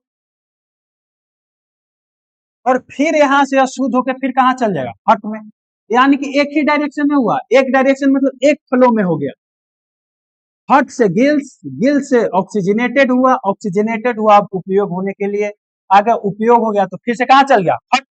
अब ये डबल सर्कुलेशन में काम उल्टा हो जाएगा, पहले एक प्रोसेस होगा, कहेगा कि पहले भाई तुम जाओ शुद्ध होके आ जाओ, जाओ काम करके आओ, तो यहां से ब्लड गया शुद्ध होने के लिए, शुद्ध होके फिर से वापस कहां आया, हार्ट में आया। अब जब तो यानी कि एक सर्कुलेशन ऊपर हो गया, यहां से गया फिर से वापस आ गया, और फिर एक सर्कुलेशन नीचे हुआ, यानी कि एक यहां से आया, टिश्यू के पास गया, बॉडी के पास कहो, और बॉडी से शुद्ध होकर फिर कहां चल गया, ऊपर चल गया, यानी कि ऊपर आप कह सकते हैं कि ये पल्मोनरी हुआ, पल्मोनरी। इधर इधर क्या है, इधर सिस्टमैटिक है, क्या है, सिस्टमैटिक, क्या सिस्टमैटिक, ऊपर लंग्स शामिल है इसीलिए इसको क्या बोले, पल्मोनरी, और नीचे बॉडी शामिल है, इसको क्या बोले, सिस्टमैटिक। यानी कि यही दो प्रकार के हो रहा है, एक पल्मोनरी सर्कुलेशन हो रहा है, एक सिस्टमैटिक सर्कुलेशन हो रहा है। अब इसीलिए हम इसको क्या बोले, डबल सर्कुलेशन, क्या बोले, डबल सर्कुलेशन। तो सिंगल सर्कुलेशन में क्या लिखा हुआ है, मेन पॉइंट देखिए इसमें क्या मेन चीज है, ब्लड सिर्फ एक बार हार्ट से होकर गुजर रहा है, ऐसे गया, बस एक बार ऐसे गुजर, एक बार गुजरा, यहां से ऐसे पार, एक बार होकर गुजरता है, ब्लड हार्ट से निकल कर कहां से गया, गिल्स में जाएगा या लंग्स में जाएगा, और फिर सीधे कहाँ चल गया, बॉडी ऑर्गन में। यहाँ से ब्लड तो निकला, गिल्स में गया, फिर यहाँ से चल गया डायरेक्ट बॉडी ऑर्गन। इसमें जनरली दो चैम्बर होते, क्या होता है, दो चैम्बर, यानी कि एक निकलने वाला चैम्बर चाहिए, एक आने वाला चैम्बर चाहिए। अब इसमें एक ही प्रोसेस, मतलब एक ही सिस्टम है, तो इसका ब्लड प्रेशर जनरली क्या होगा, कम होगा। एग्जाम्पल जैसे किसमें होता है, फिश में। किसमें होता है, फिश में। हार्ट हो गया, गिल्स हो गया, हार्ट से कहाँ जाएगा, गिल्स, गिल्स से बॉडी, बॉडी से फिर वापस कहाँ जाएगा, हार्ट में जाएगा। समझ में आ गया। इसके लिए हम आपको एक एनिमेशन भी दिखा सकते हैं। उसके बाद है डबल सर्कुलेशन। डबल सर्कुलेशन में हम क्या बताए कि दो बार हार्ट में आएगा, यानी कि यहां से तो एक बार गया लंग्स में, लंग्स से फिर शुद्ध होके आया, अब फिर यहाँ से बॉडी में जाएगा, फिर बॉडी से कहाँ जाएगा, हार्ट में जाएगा। यानी कि ब्लड दो बार हार्ट से होकर गुजरता है। कितना बार, दो बार। और ये क्या, फुल बॉडी साइकिल में होता है। पहला लूप हार्ट, पहला लूप देखो, यहां से लंग्स, लंग्स से हार्ट, पहले शुद्ध कर लिए, लंग्स, हार्ट, हार्ट से लंग्स, लंग्स से फिर हार्ट। इसको कौन सा सर्कुलेशन बोलेंगे, पल्मोनरी सर्कुलेशन। कौन सा सर्कुलेशन है, पल्मोनरी सर्कुलेशन। दूसरा लूप क्या है, हार्ट से कहा गया, बॉडी, और बॉडी से कहा गया, हार्ट। ई कौन सा सर्कुलेशन हुआ, सिस्टमैटिक सर्कुलेशन। कौन सा सर्कुलेशन, सिस्टमैटिक। अब इसमें जनरली 3 से 4 चैम्बर होता है। कितना होगा, 3 से 4 चैम्बर। अब इसमें जब चैम्बर ज्यादा है, प्रेशर भी क्या होगा, ज्यादा होगा। प्रेशर भी क्या होगा, ज्यादा होगा। प्रेशर क्या होगा, ज्यादा। हार्ट से, हार्ट से कहा गया, हार्ट से लंग्स, लंग्स से हार्ट, हार्ट से बॉडी, बॉडी से फिर हार्ट। इसमें देखो हार्ट कितना बार शामिल है, एक निकला, फिर यहां गया, और फिर यहां से कितना होगा, दो बार। मतलब यहां से यहां एक, और यहां से यहां एक, दोनों को जोड़ देंगे तो दो बार। इसमें प्रेशर क्या होगा, जनरली हाई होगा। प्रेशर क्या होगा, हाई होगा। समझ में आ गया। सिंगल सर्कुलेशन और डबल सर्कुलेशन। सिंगल सर्कुलेशन क्या है, एक बार भैया हार्ट में आएगा, ब्लड गया बाहर। इसमें दो बार आएगा। ये किस में होगा, जनरली हम लोग में होता है, जैसे फ्रॉग में हो गया है, चाहे ह्यूमन में हो गया। उसके बाद हम हार्ट देखते हैं। उसके बाद क्या है, हार्ट। तो हार्ट के बारे में आप लोग क्या जानते हैं, जिसको हम कहते हैं कि दिल दे दिया, दिल दे दिया सनम। तो सबसे पहले हम हार्ट का पोजीशन समझते हैं। हार्ट कहाँ पे, हार्ट कहाँ पे है। तो हार्ट थोरेसिक कैविटी में, थोरेसिक कैविटी यानी कि वक्ष गुहा में। कहाँ पे, पोजीशन देखते हैं सबसे पहले, हार्ट है कहाँ पे। हार्ट है थोरेसिक कैविटी में स्थित होता है, दोनों लंग्स के बीच होता है। यानी कि एक राइट लंग्स, एक लेफ्ट लंग, और दोनों लंग्स के बीच में क्या है, हार्ट है। दोनों लंग्स के बीच में क्या है, हार्ट है। और हार्ट के आगे जो है, आगे वाला हिस्सा क्या है, ये अस्टर्नम है। पीछे क्या है, भट्टी भरा है। पीछे क्या है, भट्टी भरा है। यानी कि छाती के क्या होता है, पीछे होता है। छाती के पीछे, दोनों लंग्स के बीच में और छाती के पीछे, यानी कि अस्टर्नम के क्या, पीछे। वेट कितना होता है मेल में, हार्ट का वेट कितना होता है, 300 से 350 ग्राम, और फीमेल में लगभग 250 से 350 ग्राम। शेप कैसा होता है, एक जैसे मान लीजिए कि आप ऐसे मुट्ठी बंद कर दिए, ऐसे मुट्ठी बंद कर दिए, तो ऐसा ही जनरली हार्ट कैसा होता है, ऐसा दिखने जैसा, ऐसा रहता है, ऐसा। मतलब इमेजिन कर सकते हैं कि एक मुट्ठी जैसा क्या रहता है, हार्ट रहता है। अब इसका दो भाग है, एपेक्स निचला भाग रहता है। एपेक्स क्या है, ऐसे नीचे वाला भाग, और ऊपर क्या है, बेस है। तो जो एपेक्स है, एपेक्स थोड़ा सा टिल्ट रहेगा। किधर टिल्ट रहेगा, बाई ओर। कहाँ रहेगा, बाई ओर। यानी कि लेफ्ट साइड में क्या रहेगा, थोड़ा सा झुका हुआ रहेगा। जैसे मान लीजिए कि स्टर्नम है, स्टर्नम में ऐसे है, ऊपर वाला भाग बेस, नीचे वाला भाग एपेक्स। तो जो एपेक्स है थोड़ा सा ऐसे रहेगा, लेफ्ट साइड में थोड़ा सा ऐसे झुका हुआ रहेगा। समझ में आ गया। अब हम बताया कि ये कैसा है, ये खोखला है। क्या है, खोखला स्ट्रक्चर है। एक हॉलो मस्कुलर ऑर्गन है। क्या है, मस्कुलर ऑर्गन। अब हम बताते हैं इसका नेचर। नेचर क्या है? मायोजेनिक और न्यूरोजेनिक बता रहे हैं। मायोजेनिक और न्यूरोजेनिक का क्या मतलब है? मायो मतलब इसमें वर्ड जुड़ा हुआ माई। माई मतलब क्या होता है? सेल। माई मतलब सेल, यानी कि जब खुद से धड़क रहा है तो उसको हम क्या बोलेंगे? मायोजेनिक। और जिस पर ब्रेन का कंट्रोल है उसको न्यूरोजेनिक बोलेंगे। क्या बोलेंगे? न्यूरोजेनिक। यानी कि यह मायोजेनिक होता है, यानी कि खुद अपना इंपल्स क्या करता है? बना सकता है। इसका कॉन्ट्रेक्शन और रिलैक्सेशन क्या होता है? एक निश्चित क्रम में होता है। मतलब ये नहीं कि अभी हुआ फिर कुछ देर रुक गया, एक निश्चित फ्रीक्वेंसी में होगा। फ्रीक्वेंसी में होगा, इसीलिए तो हम कहते हैं कि 60 सेकंड में 72 बार धड़कता है। जनरली क्या बोलते हैं? अगर कम बेसी होता तो बोल सकते थे कि 60 सेकंड में कभी 100 बार भी हो जाता है, कभी 200 बार भी होता है। लेकिन एक एवरेज हम बोलते हैं कि 60 सेकंड में कितना होता है? 72 बार। यानी कि कॉन्ट्रेक्शन यानी कि धड़कना, कॉन्ट्रेक्शन रिलैक्सेशन, कॉन्ट्रेक्शन रिलैक्सेशन एक फिक्स समय में होता है। क्या होता है? फिक्स क्रम में होता है। अब बताए थे कि हृदय, अब हृदय के हम लेयर बताते हैं। तो हृदय के सबसे बाहरी लेयर कौन होता है? पेरिकार्डियम।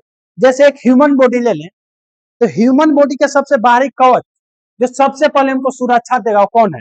स्किन है। क्या है? स्किन है। उसी प्रकार एक हार्ट है, तो हार्ट को सबसे पहले बचाने वाला लेयर क्या है? पेरिकार्डियम। एक क्या होता है?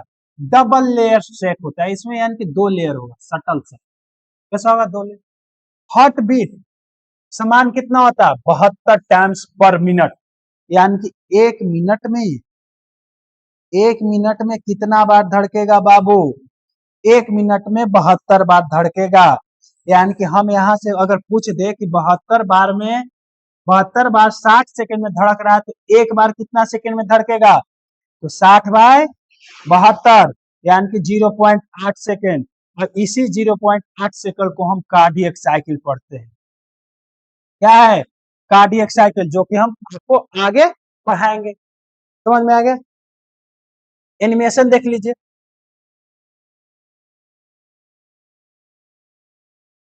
अगर खुलता है तो एनिमेशन देख लीजिए। अब क्या है? एक मायोजेनिक खुद ब खुद धड़क रहा है, खुद ब खुद myogenic. Up down up down. क्या हो रहा है? देखिए, अपने से धड़क रहा है। Up down, contraction relaxation, contraction relaxation. समझ में आ गया? चलिए आगे देखते हैं। उसके बाद हम है ह्यूमन का लेयर, यानी कि हार्ट में जो लेयर होगा।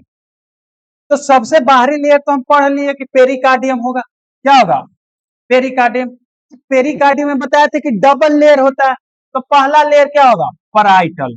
पहला लेयर कौन सा है? Parietal layer. पहला लेयर पराइटल, दूसरा लेयर विसरल लेयर।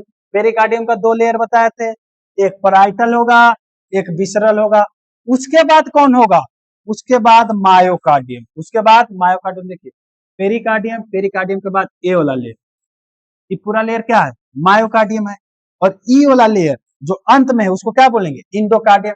यानी कि बोल सकते हैं कि आउटर लेयर कौन है?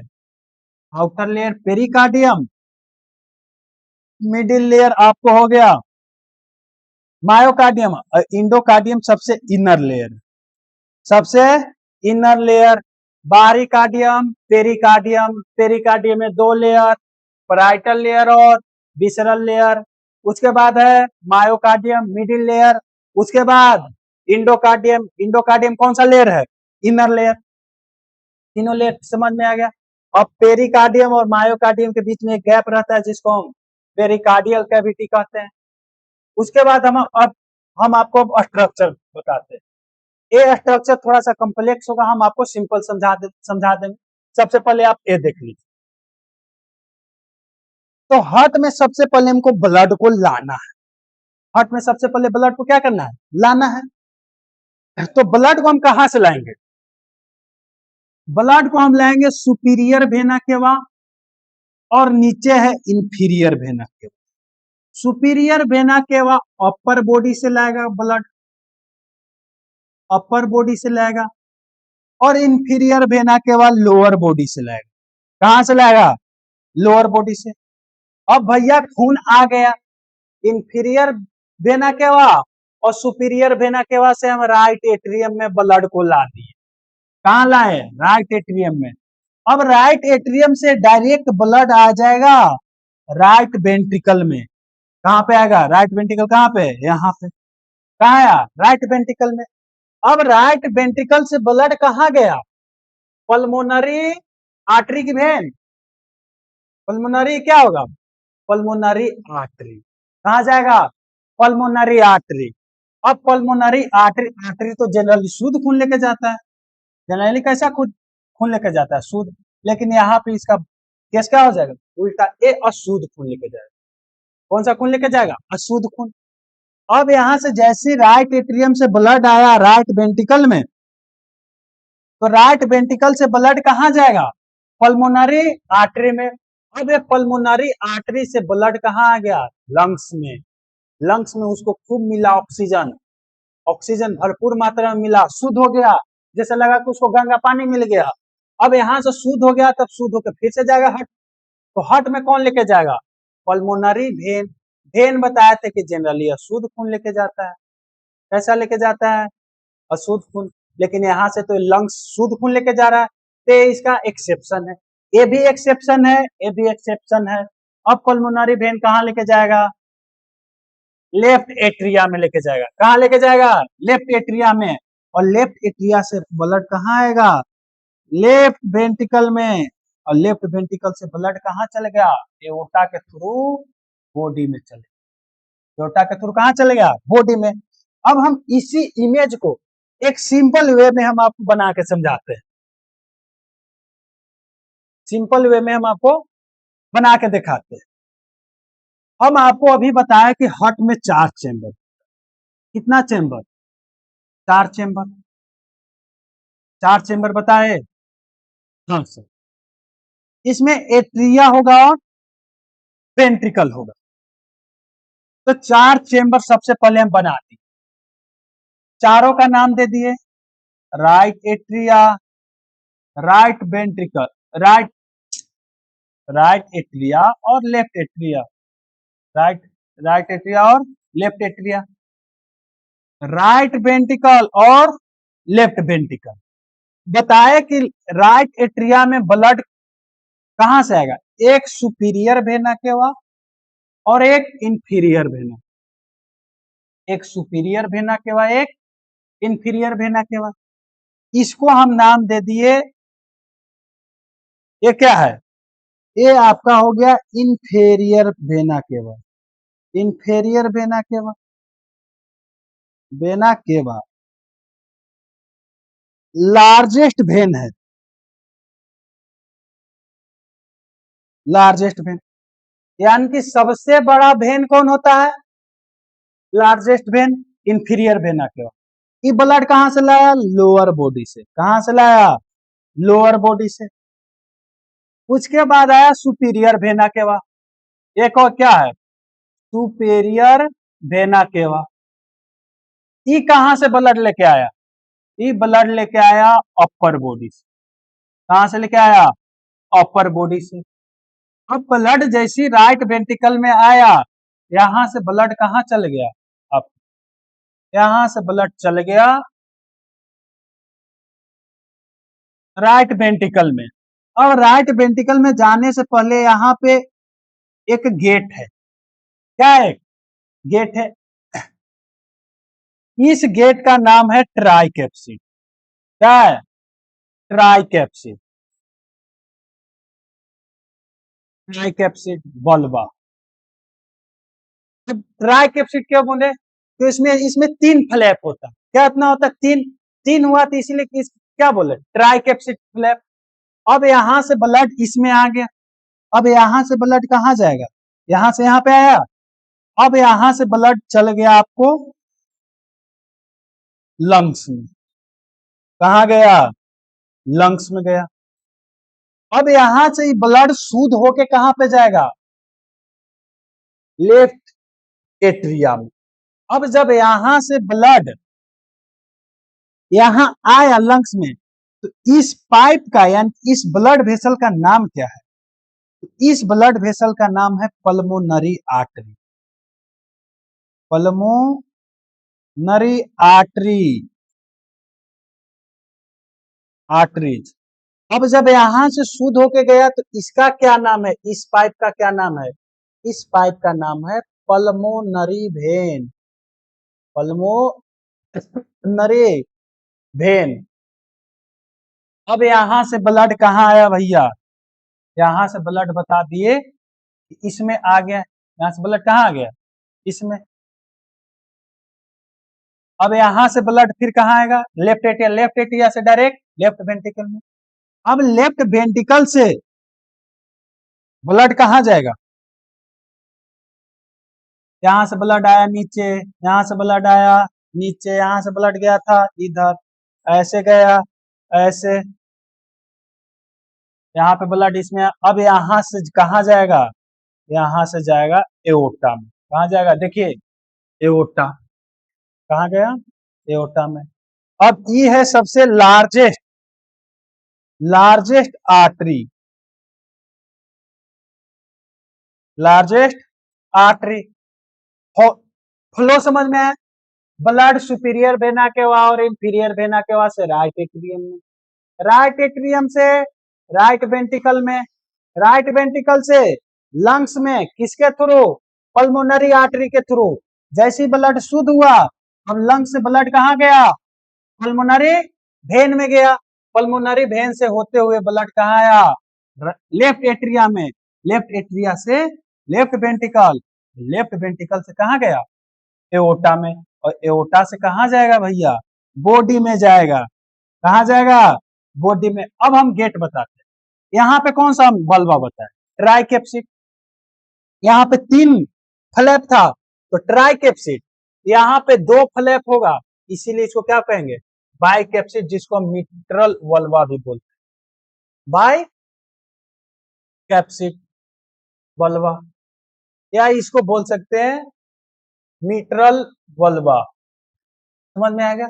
अब जब यहां से ब्लड नीचे गया तब तो यहां से भी तो ब्लड पास कर रहा है, तो यहां पर भी 2 बल्बा है, इन दोनों बल्बा का नाम भैया सेम, इन दोनों बल्बा का क्या नाम है, सेमी लूनर, सेमी लूनर बल्बा, सेमी लूनर बल्बा। सेमी मतलब होता है आधा, सेमी मतलब आधा, और लूनर मतलब चांद जैसा, क्या, चांद जैसा होगा, यानी कि इसका शेप देखने में कैसा लगेगा, आधा चांद जैसा। चांद कैसा होता है, जनरली ऐसा होता है, क्या होता है, आधा, मान लो कि ऐसा है, इसको काट दो यहाँ से, ऐसा रहेगा, यानी कि सेमी लूनर, सेमी लूनर मतलब आधा चांद जैसा दिखाई देगा। समझ में आ गया। Superior vena cava, inferior vena cava, blood right atrium, right atrium से राइट वेंट्रिकल, राइट वेंट्रिकल से लंग्स पल्मोनरी आर्टरी के थ्रू, और लंग्स से ब्लड गया लेफ्ट एट्रिया में थ्रू पल्मोनरी वेन, और पल्मोनरी, और यहां से राइट एट्रिया से गया राइट वेंट्रिकल से, राइट वेंट्रिकल से कहां चल गया, एओर्टा के थ्रू बॉडी में चले गया। अब जब राइट एट्रिया से राइट वेंट्रिकल में आ रहा था तो यहाँ पे एक बल्बा था जिसको हम बोले ट्राइकेप्सिड, यानी कि इसमें 3 फ्लैप था इसलिए इसको ट्राइकेप्सिड बोले। और जब लेफ्ट एट्रिया से ब्लड आ रहा था लेफ्ट वेंट्रिकल में तो यहाँ पर भी बल्बा था, इसका नाम था बाइकेप्सिड, और दूसरा नाम है मिट्रल बल्बा, इसमें 2 फ्लैप था इसीलिए इसको हम बाइकेप्सिड बोले। उसके बाद जब राइट वेंट्रिकल से ब्लड जा रहा था लंग्स में तो यहाँ पर भी एक बल्बा था, इसका नाम था सेमी लूनर, यहाँ पर भी सेम बल्बा था, सेमी लूनर। समझ में आ गया, पूरा ओवर भी समझ में आ गया। चलिए आगे देखते हैं।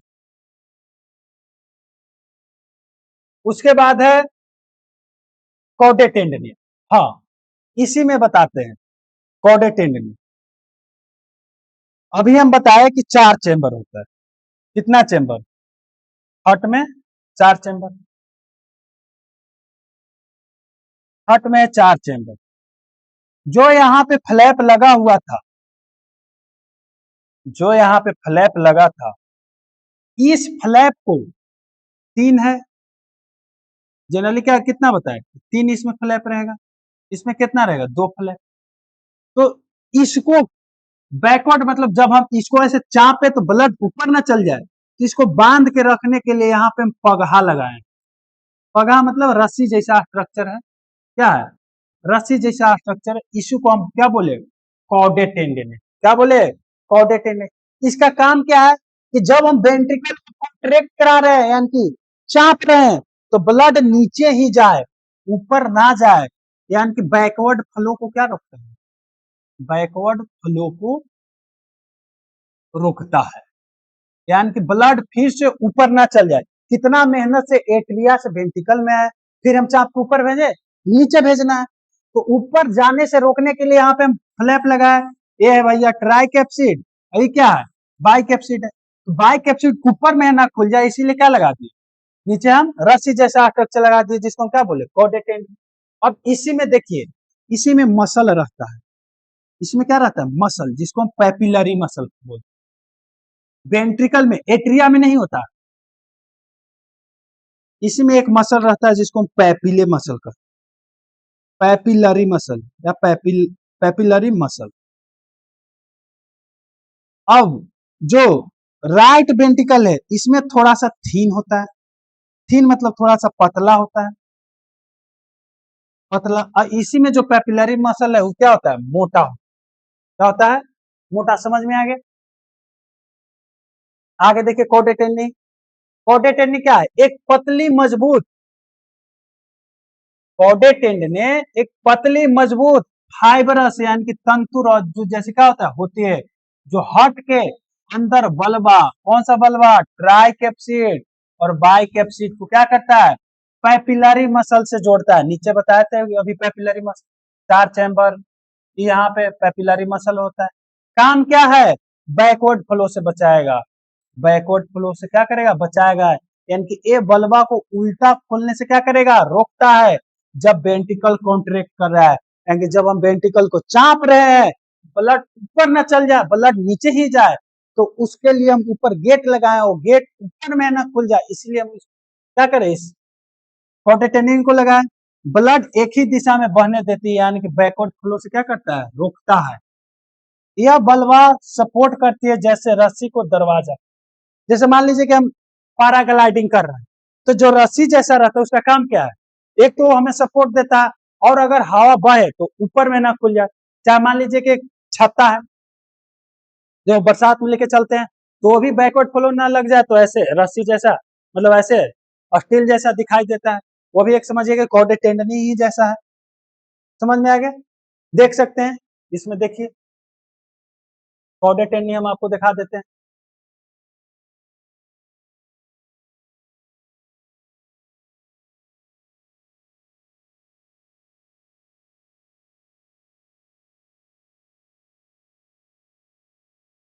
ये क्या है?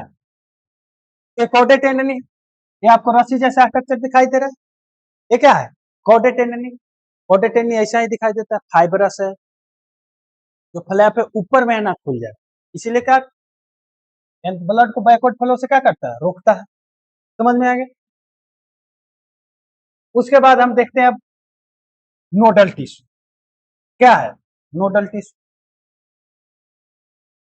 हट पढ़े, पहले हट पढ़े, हट के बारे में पूरा स्ट्रक्चर समझ ली। हार्ट में 4 चैम्बर है, चारों चैम्बर को धड़काना है। चारों चैम्बर को धड़काने का मतलब, यानी कि एट्रिया को भी ऐसे चापना है और छोड़ना है, वेंट्रिकल को भी ऐसे चापना और छोड़ना है। यानी कि जो बताए थे कि 1 मिनट में हार्ट, 1 मिनट में हार्ट कितना बताए? 60 सेकंड में कितना बार धड़क रहा है? 72 बार। और तो धड़काने के लिए कोई तो चाहिए, तो हार्ट कहता है कि भाई हम अपने से धड़का दिए, इसीलिए इसको तो बोले मायोजेनिक। क्या बोले? मायोजेनिक। तो हार्ट जब अपने से धड़का रहा है, तो हार्ट में ऐसा कौन सा चीज है जो इसको धड़का रहा है? तो हार्ट में पाया जाता है बाबू नोडल टिश्यू। क्या पाया जाता है?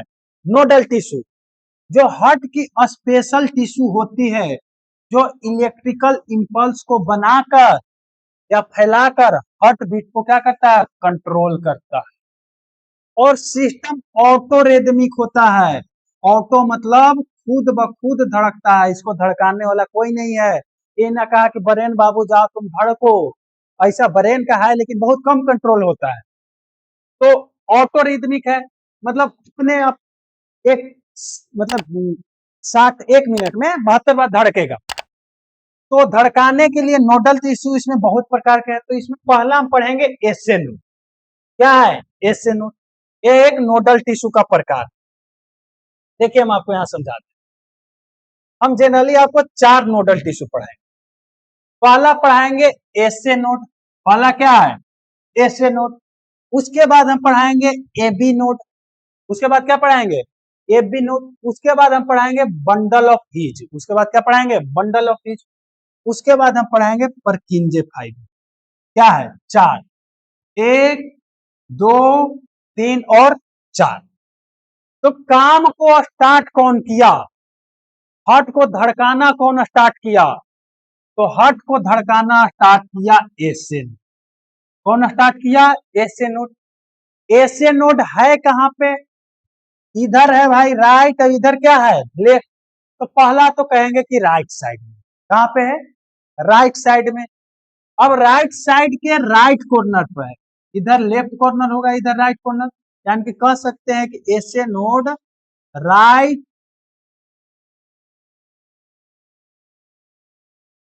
Right atrium of right corner. Right atria के कहां पे है? राइट कॉर्नर पर है। राइट एट्रिया के राइट कॉर्नर पर है। और इसका काम क्या है?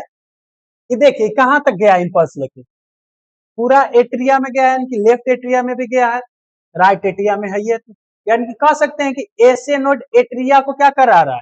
धड़का रहा है, यानी कि कॉन्ट्रैक्ट करा रहा है। क्या करा रहा है? कॉन्ट्रैक्ट। अब जब एसए नोड कॉन्ट्रैक्ट करा के सब सिग्नल कहां पे गया है? एबी नोड के पास गया। कहां गया? AB node. ये जो डॉट डॉट लाइन दिखाई दे रहा है, ये सब मिलके कहां आ रहा है? AB node. तो एसए नोड पहले धड़काना स्टार्ट किया। एसए नोड क्या किया? धड़काना स्टार्ट किया। किसको किसको धड़काया? राइट एट्रिया और लेफ्ट एट्रिया। और धड़का के आगे भेज दिया कि भाई जाओ वेंट्रिकल को धड़काओ। तो वेंट्रिकल भी भेजने के लिए एसए नोड किसको पास भेजा? एबी नोड के पास भेजा। किसके पास भेजा? AB node. अब है AB node bundle of His को सिग्नल दे देगा कि जाओ भाई जाओ, हम तुमको दे दिए, जाओ। यानी कि एबी नोड के बाद अब सिग्नल कहां आएगा? एबी नोड के बाद अब सिग्नल एसए नोड के पास आएगा। कहां आएगा? SA node. अब SA node bundle of branch जो कि लेफ्ट में भी जा रहा है और राइट में भी जा रहा है, तो एक राइट बंडल ऑफ ब्रांच होगा, यानी कि जो एक इधर आया होगा, एक लेफ्ट बंडल ऑफ ब्रांच। ये लाल दिखाई दे रहा है, यानी कि लेफ्ट साइड है, ये राइट साइड है। अब ये लेफ्ट और राइट बंडल ऑफ ब्रांच अंतिम में जाके किसको दे देगा? पुरकिंजे फाइबर को दे देगा। किसको दे देगा? पुरकिंजे फाइबर को। अब ये पुरकिंजे फाइबर पूरा वेंट्रिकल में फैला हुआ। क्या है? पूरा वेंट्रिकल में फैला हुआ है। अब ये पुरकिंजे फाइबर क्या करेगा? ये भी धड़का रहा था, अब वही चीज दिया ना है, तो वही चीज दिया तो ये धड़का रहा, तो अब हम किसको धड़काएंगे? अब हम वेंट्रिकल को कॉन्ट्रैक्ट करेंगे। किसको करेंगे? वेंट्रिकल को क्या करेंगे? कॉन्ट्रैक्ट। समझ में आ गया? शुरुआत हुआ एसए नोड। एसए नोड अब अपना एट्रिया को धड़का के काम बंद कर दिया। एसए नोड एट्रिया को धड़का के क्या किया? काम को बंद कर दिया। एसए नोड एट्रिया को धड़का के काम बंद कर दिया और सिग्नल किसको दे दिया? एबी नोड को दे दिया। अब एबी नोड किसको दिया? बंडल ऑफ हीज को दिया। और बंडल ऑफ हीज किसको दे दिया? दो अलग अलग डिपार्टमेंट में दे दिया। एक लेफ्ट साइड दिया, एक राइट साइड दिया। अब ये लेफ्ट साइड और राइट साइड कहां लेके चल गया? पुरकिंजे फाइबर के पास लेके चल गया। अब ये पुरकिंजे फाइबर क्या करेगा? जो एट्रिया के साथ हुआ था, एट्रिया क्या हुआ था? कॉन्ट्रैक्ट हुआ था, तो वेंट्रिकल भी क्या होगा? कॉन्ट्रैक्ट होगा। तब यही चीज को देख लीजिए। SA node. एसए नोड का हम सबसे पहले क्या लिखे? एसए नोड का हम क्या लिखे? लोकेशन। राइट एट्रिया के वाल में सुपीरियर वेना केवा, नीचे इस साइड क्या था? इंफीरियर वेना केवा, ऊपर क्या था? Superior vena cava. या तो आप इसको ऐसे भी बोल सकते हैं, राइट कॉर्नर। क्या है? राइट कॉर्नर को बोल सकते हैं, राइट कॉर्नर। यानी कि राइट एट्रिया के राइट कॉर्नर पे होता है, या राइट एट्रिया के सुपीरियर वेना केवा के पास होता है। काम इसका क्या है? काम है हार्ट का नेचुरल पेस मेकर, यानी कि काम को स्टार्ट कौन कर रहा है, बना कौन रहा है, तो ऐसे नोट बना रहा है। इंपल्स कितना से धड़काएगा, तो 70 से 75 बार 1 मिनट में उसको क्या कर देगा, कॉन्ट्रैक्ट कर देगा। यह इंपल्स को किसको कॉन्ट्रैक्ट करा रहा है, वेंट्रिकल को करा रहा है कि एट्रिया को करा रहा है, तो करा रहा है एट्रिया को। किसको करा रहा है, एट्रिया को। अब जब ये एट्रिया को करा रहा है तो एस बस सिग्नल वहीं तक स्टॉप हो गया कि सिग्नल आगे भेजा, तो सिग्नल किसके पास भेजा, सिग्नल ए बी नोड के पास। किसके पास भेजा, ए बी नोड के पास भेजा। सिग्नल ऐसे नोड से सिग्नल कहाँ आया, ये सब सिग्नल कहाँ पे आया, सिग्नल ए बी नोड के पास आया। अब इसका लोकेशन कहाँ पे है, इसका लोकेशन कहाँ पे है, तो राइट एट्रियम में ही है। कहाँ है, राइट एट्रियम, लेकिन लोअर यानी कि नीचे है। कहाँ पे, ऊपरी भाग ये है, निचले भाग ये है, यानी कि लोअर वाल के पास है, near the inter atrial septum, यानी कि ये जो बीच में गैप है इसको क्या बोलते हैं, सेप्टम बोलते हैं। 4 चेंबर है, चारों चेंबर के बीच में जो डिवाइडर है उसको हम क्या बोले, सेप्टम। क्या बोलेंगे इसको, सेप्टम बोलेंगे। क्या बोलेंगे, सेप्टम। तो कहां पे है, इंटर एट्रियल सेप्टम। काम क्या है, बस भाई जो एसए नोड सिग्नल भेजा है, तुम इस सिग्नल को रिसीव करो, सिग्नल किसको दे दो, बंडल ऑफ हीज को, और तुम्हारा कोई काम नहीं। तो एसए नोड से इंपल्स रिसीव करता है और इंपल्स को वेंट्रिकल तक थोड़ा पहले डिले रिलीज करता है, किसको देता है, नीचे कौन है, नीचे बंडल ऑफ हीज है, तो किसको देगा, बंडल ऑफ। अब यहाँ पे लिखा है कि थोड़ा डिले, थोड़ा डिले मतलब थोड़ा सा लेट। क्यों भाई लेट, जब हम एट्रिया को कॉन्ट्रैक्ट किए, एट्रिया को कॉन्ट्रैक्ट किए तो ब्लड कहाँ जाएगा, वेंट्रिकल में, तो वेंट्रिकल को भरने में समय लगेगा। वेंट्रिकल पूरा भरा ही नहीं है और कॉन्ट्रैक्ट करा दी, तो वेंट्रिकल को भरने के लिए थोड़ा समय लगता है। तो इसी समय को देने के लिए क्या होता है, इंपल्स को थोड़ा सा लेट रिलीज करता है। अब ए बी नोड के बाद सिग्नल कहाँ आएगा, बंडल ऑफ हीज। कहाँ आएगा, बंडल ऑफ हीज या A B bundle, A B bundle या bundle of His. Location interventricular septum, कहाँ पे है बाबू, ऊपर था एट्रिया का सेप्टम, नीचे किसका है, वेंट्रिकल का सेप्टम, यानी कि बीच का डिवाइडर। अब जो ये ए बी नोड से सिग्नल आया, ए बी नोड से इंपल्स को लेकर इसे नीचे की ओर भेजता है, यहां से सिग्नल ऐसे नोड से सिग्नल ए बी नोड। अब बंडल ऑफ हीज बस काम इसका है कि ए बी नोड से सिग्नल कहाँ भेज देगा, ए बी नोड से सिग्नल, यहाँ से सिग्नल ले आओ आगे भेज दे, जाओ बाबू जाओ, यहाँ से कहाँ भेज देगा, लेफ्ट और राइट, बंडल ऑफ ब्रांच कहाँ भेज देगा, ए इंपल्स को वेंट्रिकल कहाँ पहुंचाता है, बेस तक पहुंचाता है। अब उसके बाद नीचे क्या था, बंडल ऑफ ब्रांच लेफ्ट और राइट, और एक क्या था, परकिंजे फाइबर, यानी कि लोकेशन क्या है, सेप्टम पर है। बंडल ऑफ हीज से इंपल्स को कहाँ करेगा, लेकर वेंट्रिकल तक भेजेगा, दोनों लेफ्ट और राइट दोनों भेज देगा। अब सिग्नल भेजा तो फाइनल कहाँ गया, यहाँ इंपॉर्टेंट है पुरकिंजे फाइबर। इंपॉर्टेंट कौन है, यानी कि लोकेशन का है, वेंट्रिकुलर वाल पर, यानी कि नीचे मायोकार्डियम में, मायोकार्डियम में। काम क्या है, इंपल्स एसे नोड एट्रिया के साथ क्या करा रहा, एसे नोड एट्रिया का क्या करा था, कॉन्ट्रैक्शन करा रहा, ये भी परकिंजे फाइबर किसका कराएगा, वेंट्रिकल का कराएगा। वेंट्रिकल का क्या करेगा, फोर्सफुली कॉन्ट्रैक्शन करेगा, यानी कि ब्लड को चापे तो ब्लड नीचे चल गया, एक पल्मोनरी आर्टरी में जाएगा, एक एओर्टा में जाएगा। कहाँ जाएगा, एओर्टा में जाएगा। समझ में आ गया चारों, चलिए अब हम समझते हैं, इस टॉपिक को हम आगे पढ़ाएंगे, रेगुलेशन ऑफ कार्डियक एक्टिविटी। उसके पहले हम समझते हैं हार्ट साउंड क्या है, अगला टॉपिक हार्ट साउंड। ऊपर वाला सब चीज समझ में आएगा, किसी को कोई दिक्कत नहीं है।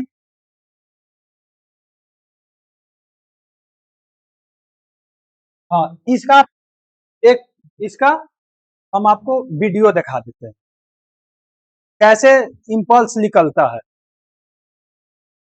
देखिए पहले एसे नोड का जाल देखिए, एसे नोड कहाँ कहाँ पे है, ऐसे नोड है भैया, यहां से स्टार्ट हुआ, ये जो आपको दिखाई दे रहा है ऐसे नोड, यानी कि नोडल टिश्यू, ऐसे नोड, यहां से ए बी नोड, फिर पूरा जाल फैल गया, पूरा जाल इधर, पूरा जाल फैल गया, यानी पूरा ऐसे नोड का भाई जाल। जब तक पूरा हट में नहीं फैलेगा इसका कंट्रेक्शन ही नहीं होगा। नोडल टिश्यू देख लिए कि नोडल टिश्यू कहां कहां तक फैला हुआ है। थोड़ा हम देखते हैं इसका कि काम कैसे कर रहा है। तो काम देखिए, काम कैसे करेगा।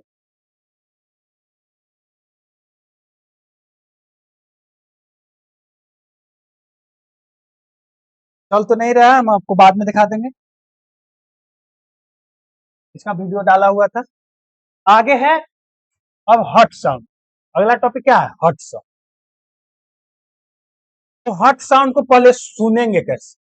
हॉट साउंड को है सुनेंगे कैसे? तो हॉट साउंड को हम सुनेंगे स्टेथोस्कोप। किससे सुनेंगे? स्टेथोस्कोप। अब सुनेंगे तो कौन सा आवाज हमको सुनाई देगा? क्या कोई भोजपुरी गाना सुनाई देगा? ना। तो इसमें दो साउंड सुनाई देगा, एक लब सुनाई देगा और एक क्या सुनाई देगा? एक लब और एक डब।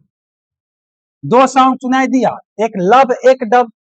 लब को हम हट का पहला साउंड कहेंगे। लब को हट का क्या साउंड है? पहला साउंड। दूसरा साउंड कौन है? दूसरा साउंड है डब। अब लब सुनाई कब दिया? का अंदर हम जाके थाली बजाए तो लब सुनाई दिया या कुछ और किए? तो नहीं, हट में ही कुछ किया होगा। तो हट में हम कॉन्ट्रेक्शन बता रहे थे, एट्रिया का कॉन्ट्रेक्शन हो रहा है, वेंट्रिकल का कॉन्ट्रेक्शन हो रहा है, दो तीन चीज बता रहे। तो लब कब सुनाई देगा? यहाँ पे देखिए, हम बताए थे कि चार चेंबर, यहाँ पे भैया ट्राई कैप्सिड, यहाँ पे क्या है? ट्राई, और यहाँ पे क्या है? By capsid. अब जब हम वेंट्रिकल को कॉन्ट्रैक्ट किए, यानी कि नीचे वाले को चापे, इसको हम चापे, तो ब्लड ऊपर न चल जाए, ऊपर न चल जाए, तो इन दोनों गेट को हम क्या कर देंगे? बंद कर देंगे। हमको ब्लड कहाँ भेजना है? नीचे। चापे हम किस लिए? ताकि ब्लड आगे जाए। अब आगे जाए तो ब्लड ऊपर भी तो जाने का चांस है, तो जाने के चांस है, तो इन दोनों गेट को हम बंद कर देंगे।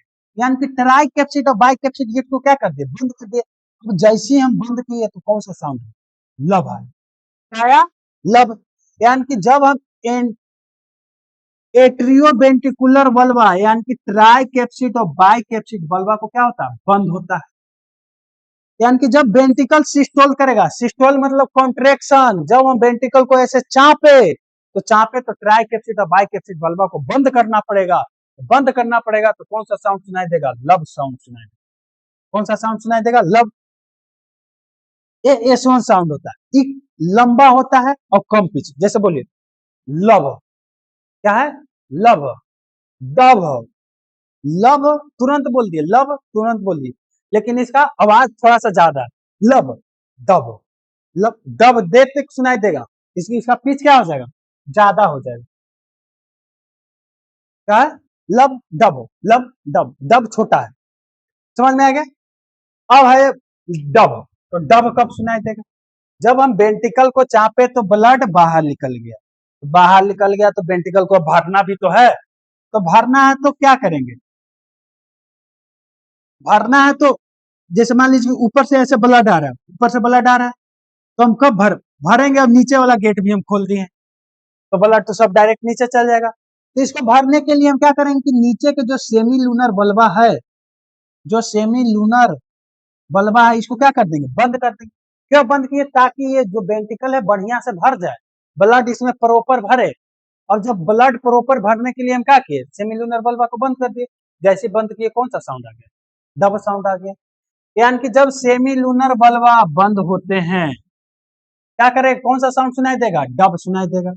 यानी कि जब वेंट्रिकल डायस्टोल करता है, यानी कि वेंट्रिकल रिलैक्स किया, आराम किया, भाई हमको भरने दो, ब्लड भरने दो, तब फिर हम काम करेंगे, तब कौन सा साउंड सुनाएगा? सुनाई देगा डब। दोनों साउंड पता चल गया। पहला साउंड लब, दूसरा साउंड डब। लब कब सुनाई देगा? ट्राई कैप्सिड बाई कैप्सिड बल्बा को बंद करेंगे। कब बंद करेंगे? जब वेंट्रिकल को ऐसे चापेंगे, चापेंगे तो ब्लड ऊपर ना चल जाए, ब्लड हमको नीचे भेजना है, तो ऊपर जाने से रोकने के लिए दोनों गेट को हम क्या कर देंगे? बंद कर देंगे।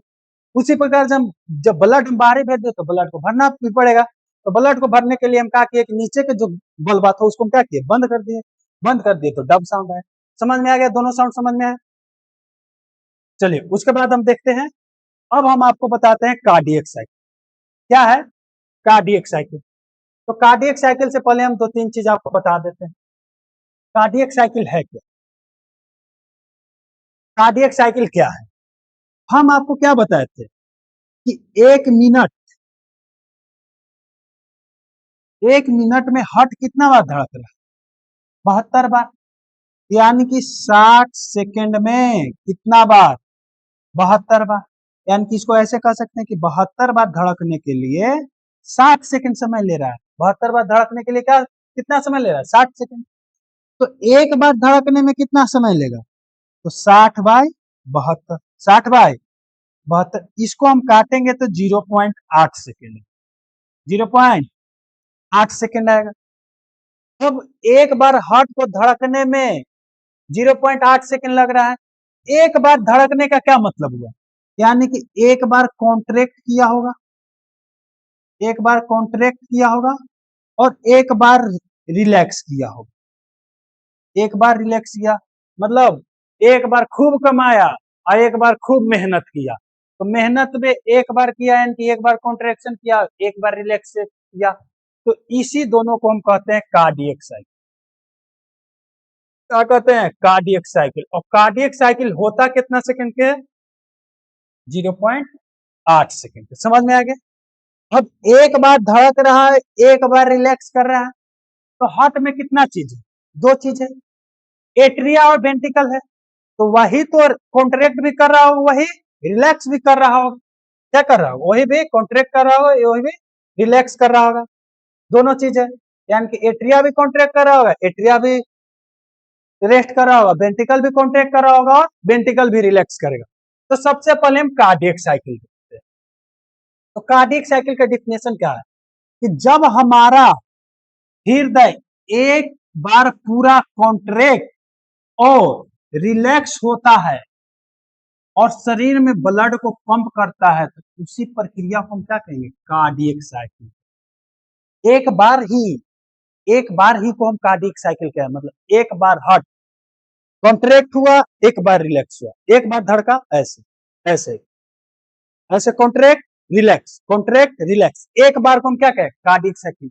उसको एक बार करने में कितना समय लगा, 0.8 सेकेंड। एक कार्डियक साइकिल को पूरा होने में लगभग 0.8 सेकेंड समय लगा। कितना समय लगा, 0.8 सेकेंड।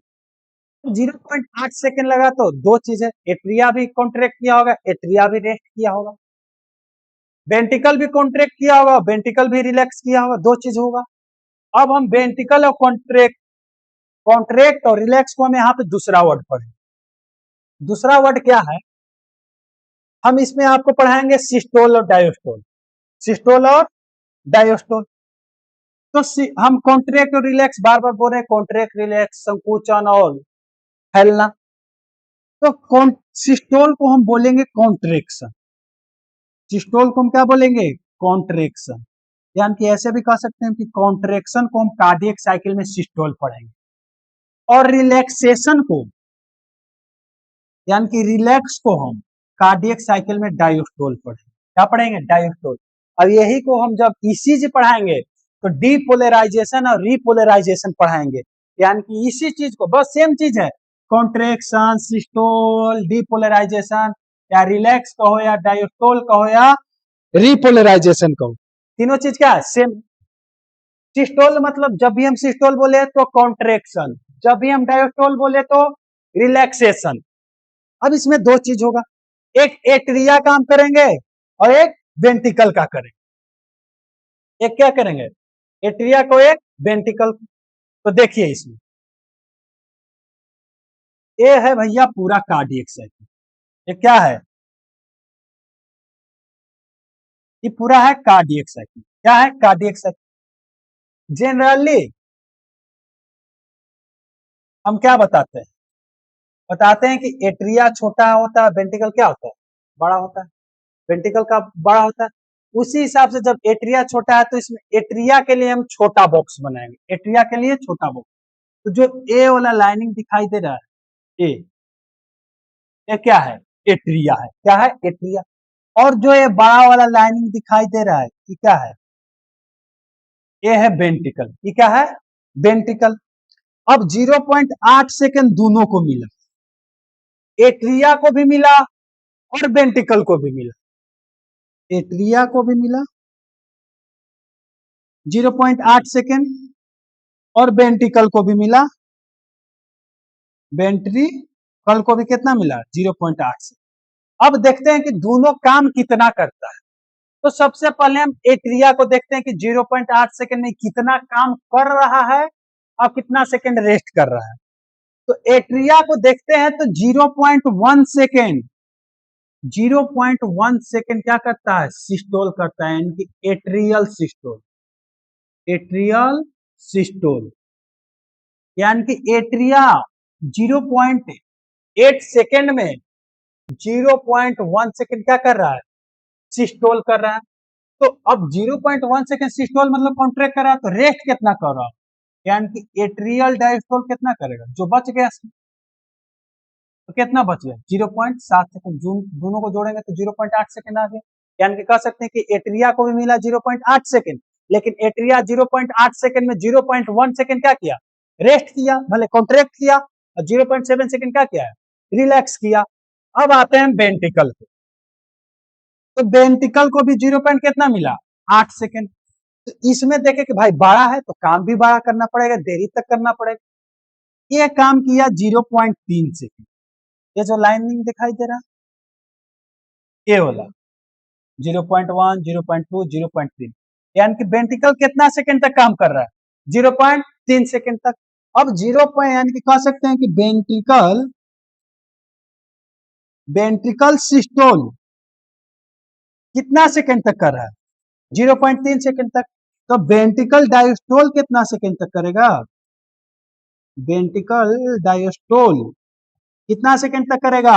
0.5 सेकेंड तक। कितना सेकेंड तक? 0.5। यानी कि ये यहां से यहां तक पूरा क्या है? 0.5 सेकेंड तक क्या कर रहा है? रेस्ट। अब हम आगे देखते हैं। दो चीज समझ में आ गया। कार्डियक साइकिल यानी कि हार्ट एक बार रिलैक्स कर रहा है, एक बार रेस्ट कर रहा है। उसमें दो चीज है, एट्रिया और वेंट्रिकल है। दोनों को 0.8 सेकेंड मिला।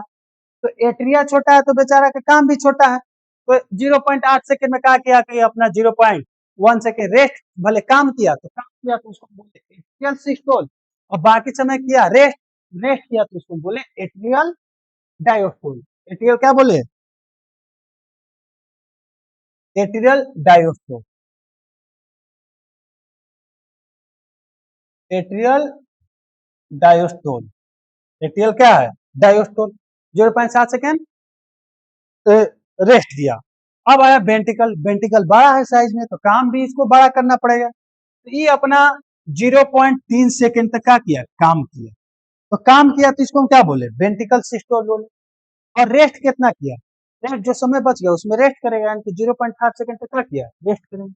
अब हम देखते हैं कि दोनों कितना सेकेंड तक रेस्ट कर रहा है। दोनों कितना सेकेंड तक रेस्ट कर रहा है? तो देखो काम कहां तक हो रहा है? एक ए वाला काम हो रहा है। देखो काम एक इधर हो रहा है और इतना काम हो रहा है, यही काम हो रहा है ना। ये है 0.1 सेकेंड एट्रिया का और 0.3 सेकेंड वेंट्रिकल। बाकी समय ए लाइन से इधर देखो, ए लाइन से इधर क्या कर रहा है? रेस्ट कर रहा है। दोनों कर रहा है। देखो वेंट्रिकल का भी पीला लाइन और मतलब एट्रिया का भी पीला लाइन और वेंट्रिकल का भी।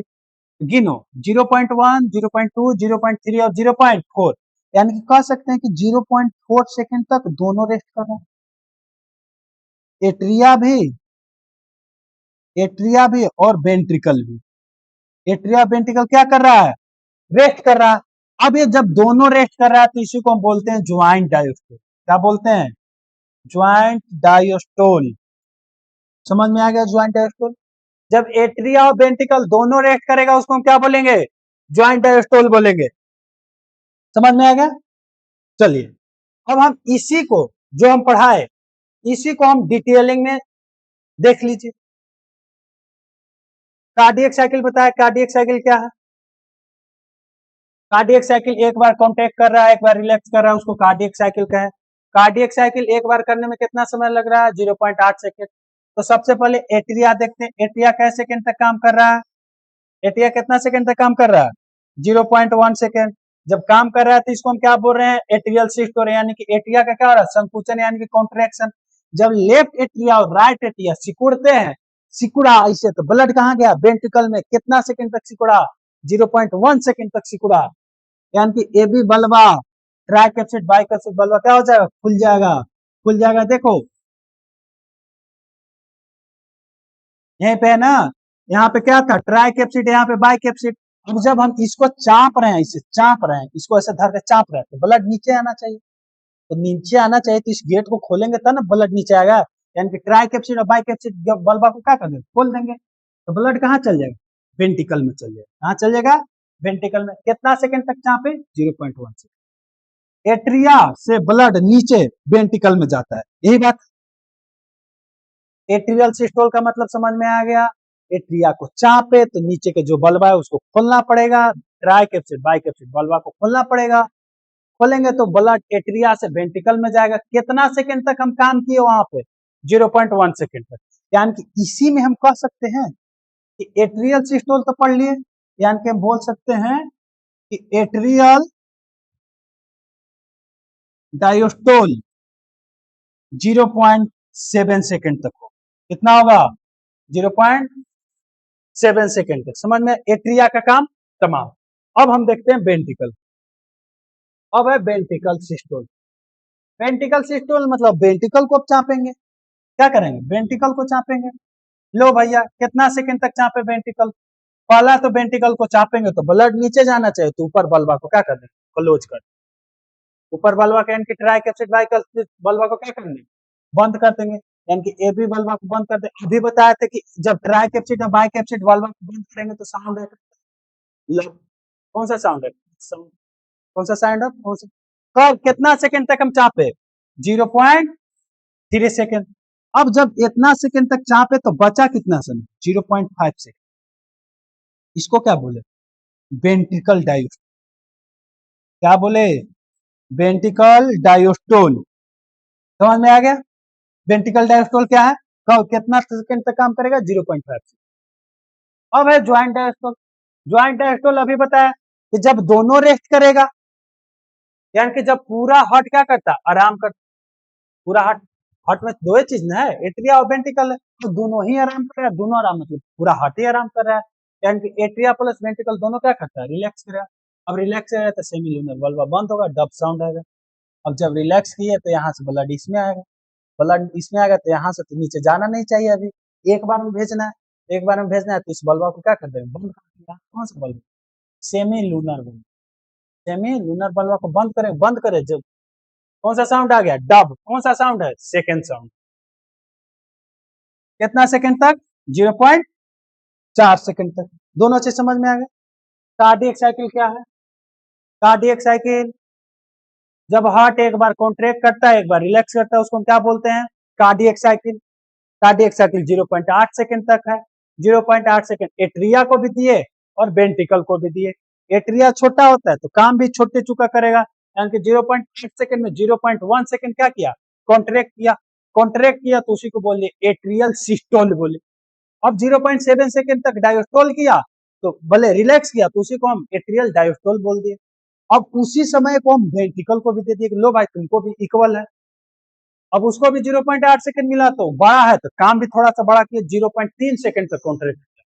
और रिलैक्स कितना करेगा? जो समय बच गया, जो समय 0.5 सेकंड, उसको क्या बोले? वेंट्रिकल डायोस्टोल बोले। अब है इंड डायोस्टोलिक बोले। डायोस्टोलिक मतलब अभी हम क्या बताएं? सिस्टोलिक डायोस्टोलिक बार बार बताना है।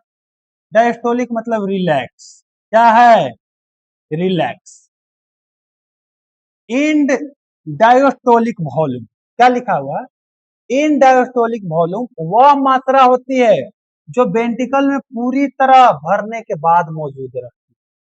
यानी कि वेंट्रिकल को छोड़ दिए, हार्ट को पूरा छोड़ दिए, अंत में सब चीज काम उम करके वेंट्रिकल में जितना ब्लड भरा, वेंट्रिकल में जितना ब्लड भरा, right atria, left atria, right ventricle, left ventricle.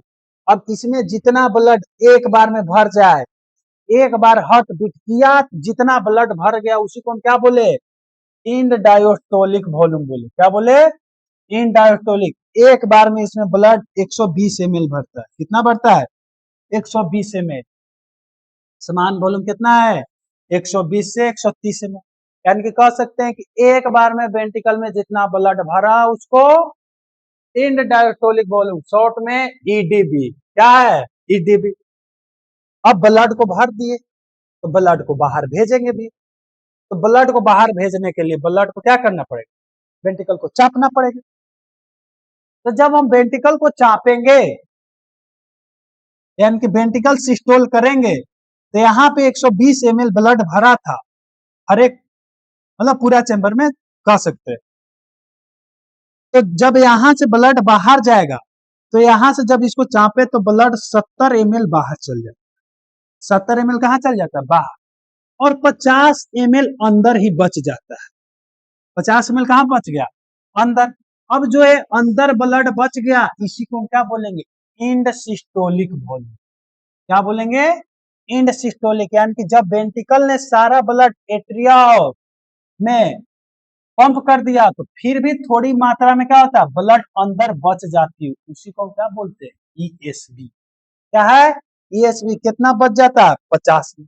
समझ में आ गया, दो चीज, इंड डायोस्टोलिक और इंड सिस्टोलिक। अब है स्ट्रोक वॉल्यूम, यानी कि जब हम वेंट्रिकल को चापे तो ब्लड कितना बाहर है, और स्ट्रोक वॉल्यूम वह मात्रा है जब हार्ट बीट में वेंट्रिकल द्वारा बाहर की जाती है।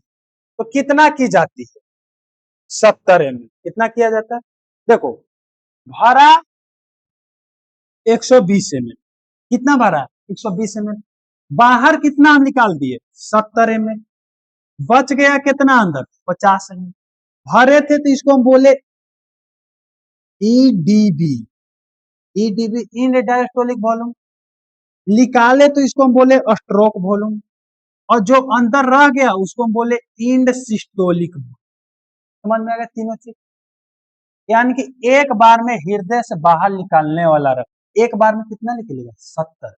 देखो भरे कितना थे, डायोस्टोलिक कितना हुआ 120, अंदर बच कितना गया 50, तो बाहर कितना गया होगा 70। तो जो 70 बाहर गया इसको स्ट्रोक वॉल्यूम, भरा कितना तो इसको ईडीबी, अंदर बच कितना गया ईएसबी। तीनों चीज समझ में आया। अब इसी पर हम आपको दो तीन न्यूमेरिकल करा देते हैं, इसी पर हम आपको दो तीन न्यूमेरिकल करा देते हैं। यानी कि अगर कोई भी स्ट्रोक वॉल्यूम का फॉर्मूला पूछे तो बता सकते हो कि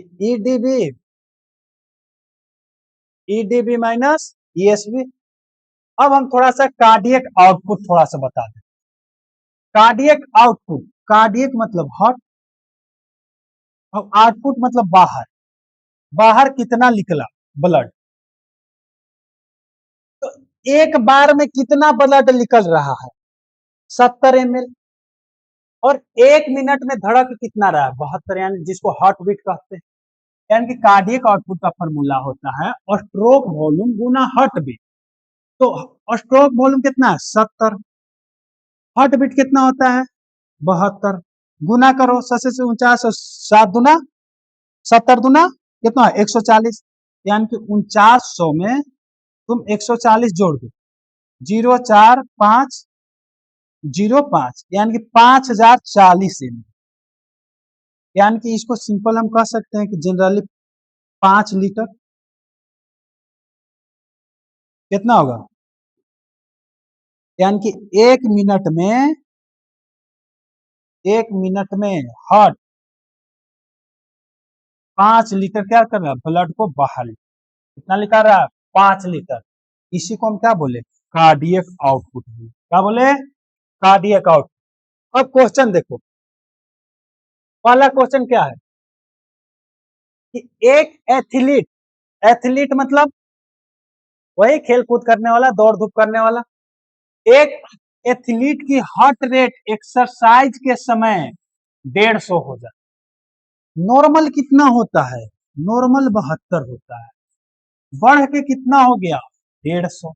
तो यहाँ पे हम इसका हार्ट बीट कितना कहेंगे, हार्ट बीट हम यहाँ पे इसका 150। और स्ट्रोक वॉल्यूम 120 है, नॉर्मल कितना होता है, नॉर्मल 70 है, इसका कितना स्ट्रोक वॉल्यूम 120 है, कितना है 120 है। तो 20 मिनट लगातार एक्सरसाइज करता है तो इस समय उसका कार्डियक आउटपुट, तो पहले हम 1 मिनट का निकाल रहे हैं, कार्डियक आउटपुट का फॉर्मूला क्या बताए, एसबी गुने एचबी, एसबी गुना एचबी, एसबी इसका कितना है 120, हार्ट बीट इसका कितना है 150, कितना है 150।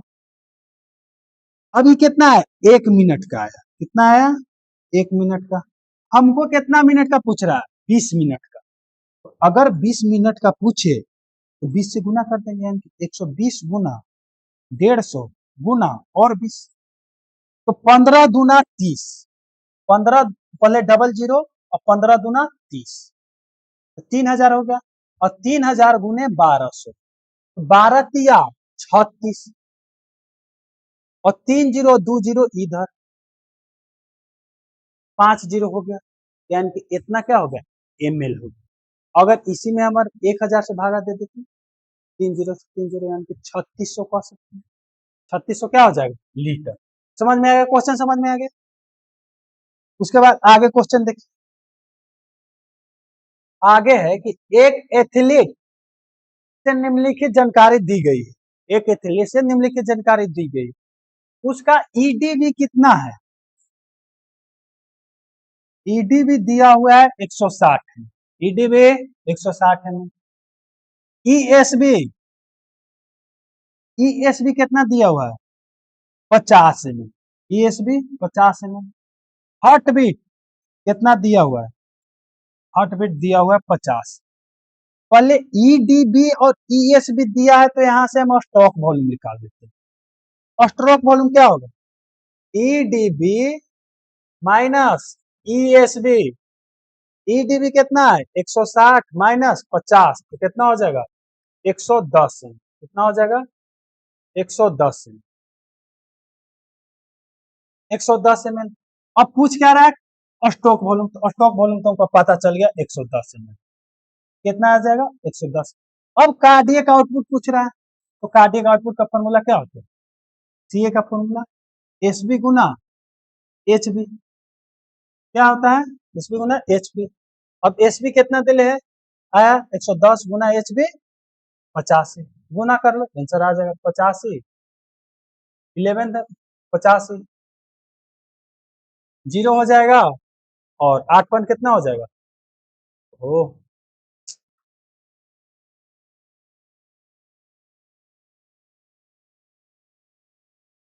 कितना हो जाएगा 85, 85, 5 8 पॉइंट 13 हो, 8 तो 1 9, कितना जीरो थे 1 जीरो, इसमें 1000 से भागा दे दो, 3 अंक के बाद यानी कि 9.350 लीटर हो जाए, समझ में आ गया। चलिए कार्डियक आउटपुट खत्म। अब हम थोड़ा समझते हैं ब्लड प्रेशर क्या है, ब्लड प्रेशर। तो हम ब्लड प्रेशर में आपको 2 तरह के प्रेशर पढ़ाएंगे, एक सिस्टोलिक प्रेशर पढ़ाएंगे और एक डायस्टोलिक प्रेशर पढ़ाएंगे। तो सबसे पहले बात हुआ कि हम प्रेशर किसका नापेंगे, आर्टरी का नापेंगे, कैपिलरी का नापेंगे, या वेन का नापेंगे।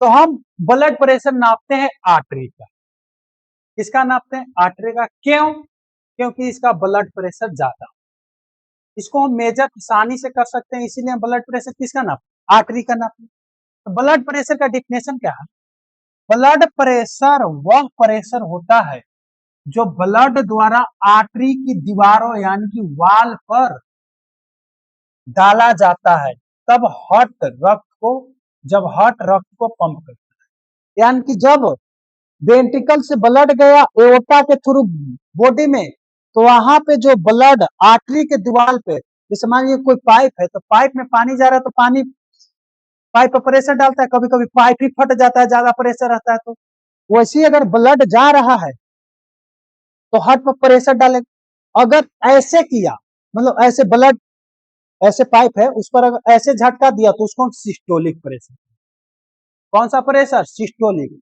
अब जो वो ऐसे रिलैक्स हुआ तो उसको कौन सा प्रेशर कहेंगे, डायस्टोलिक प्रेशर।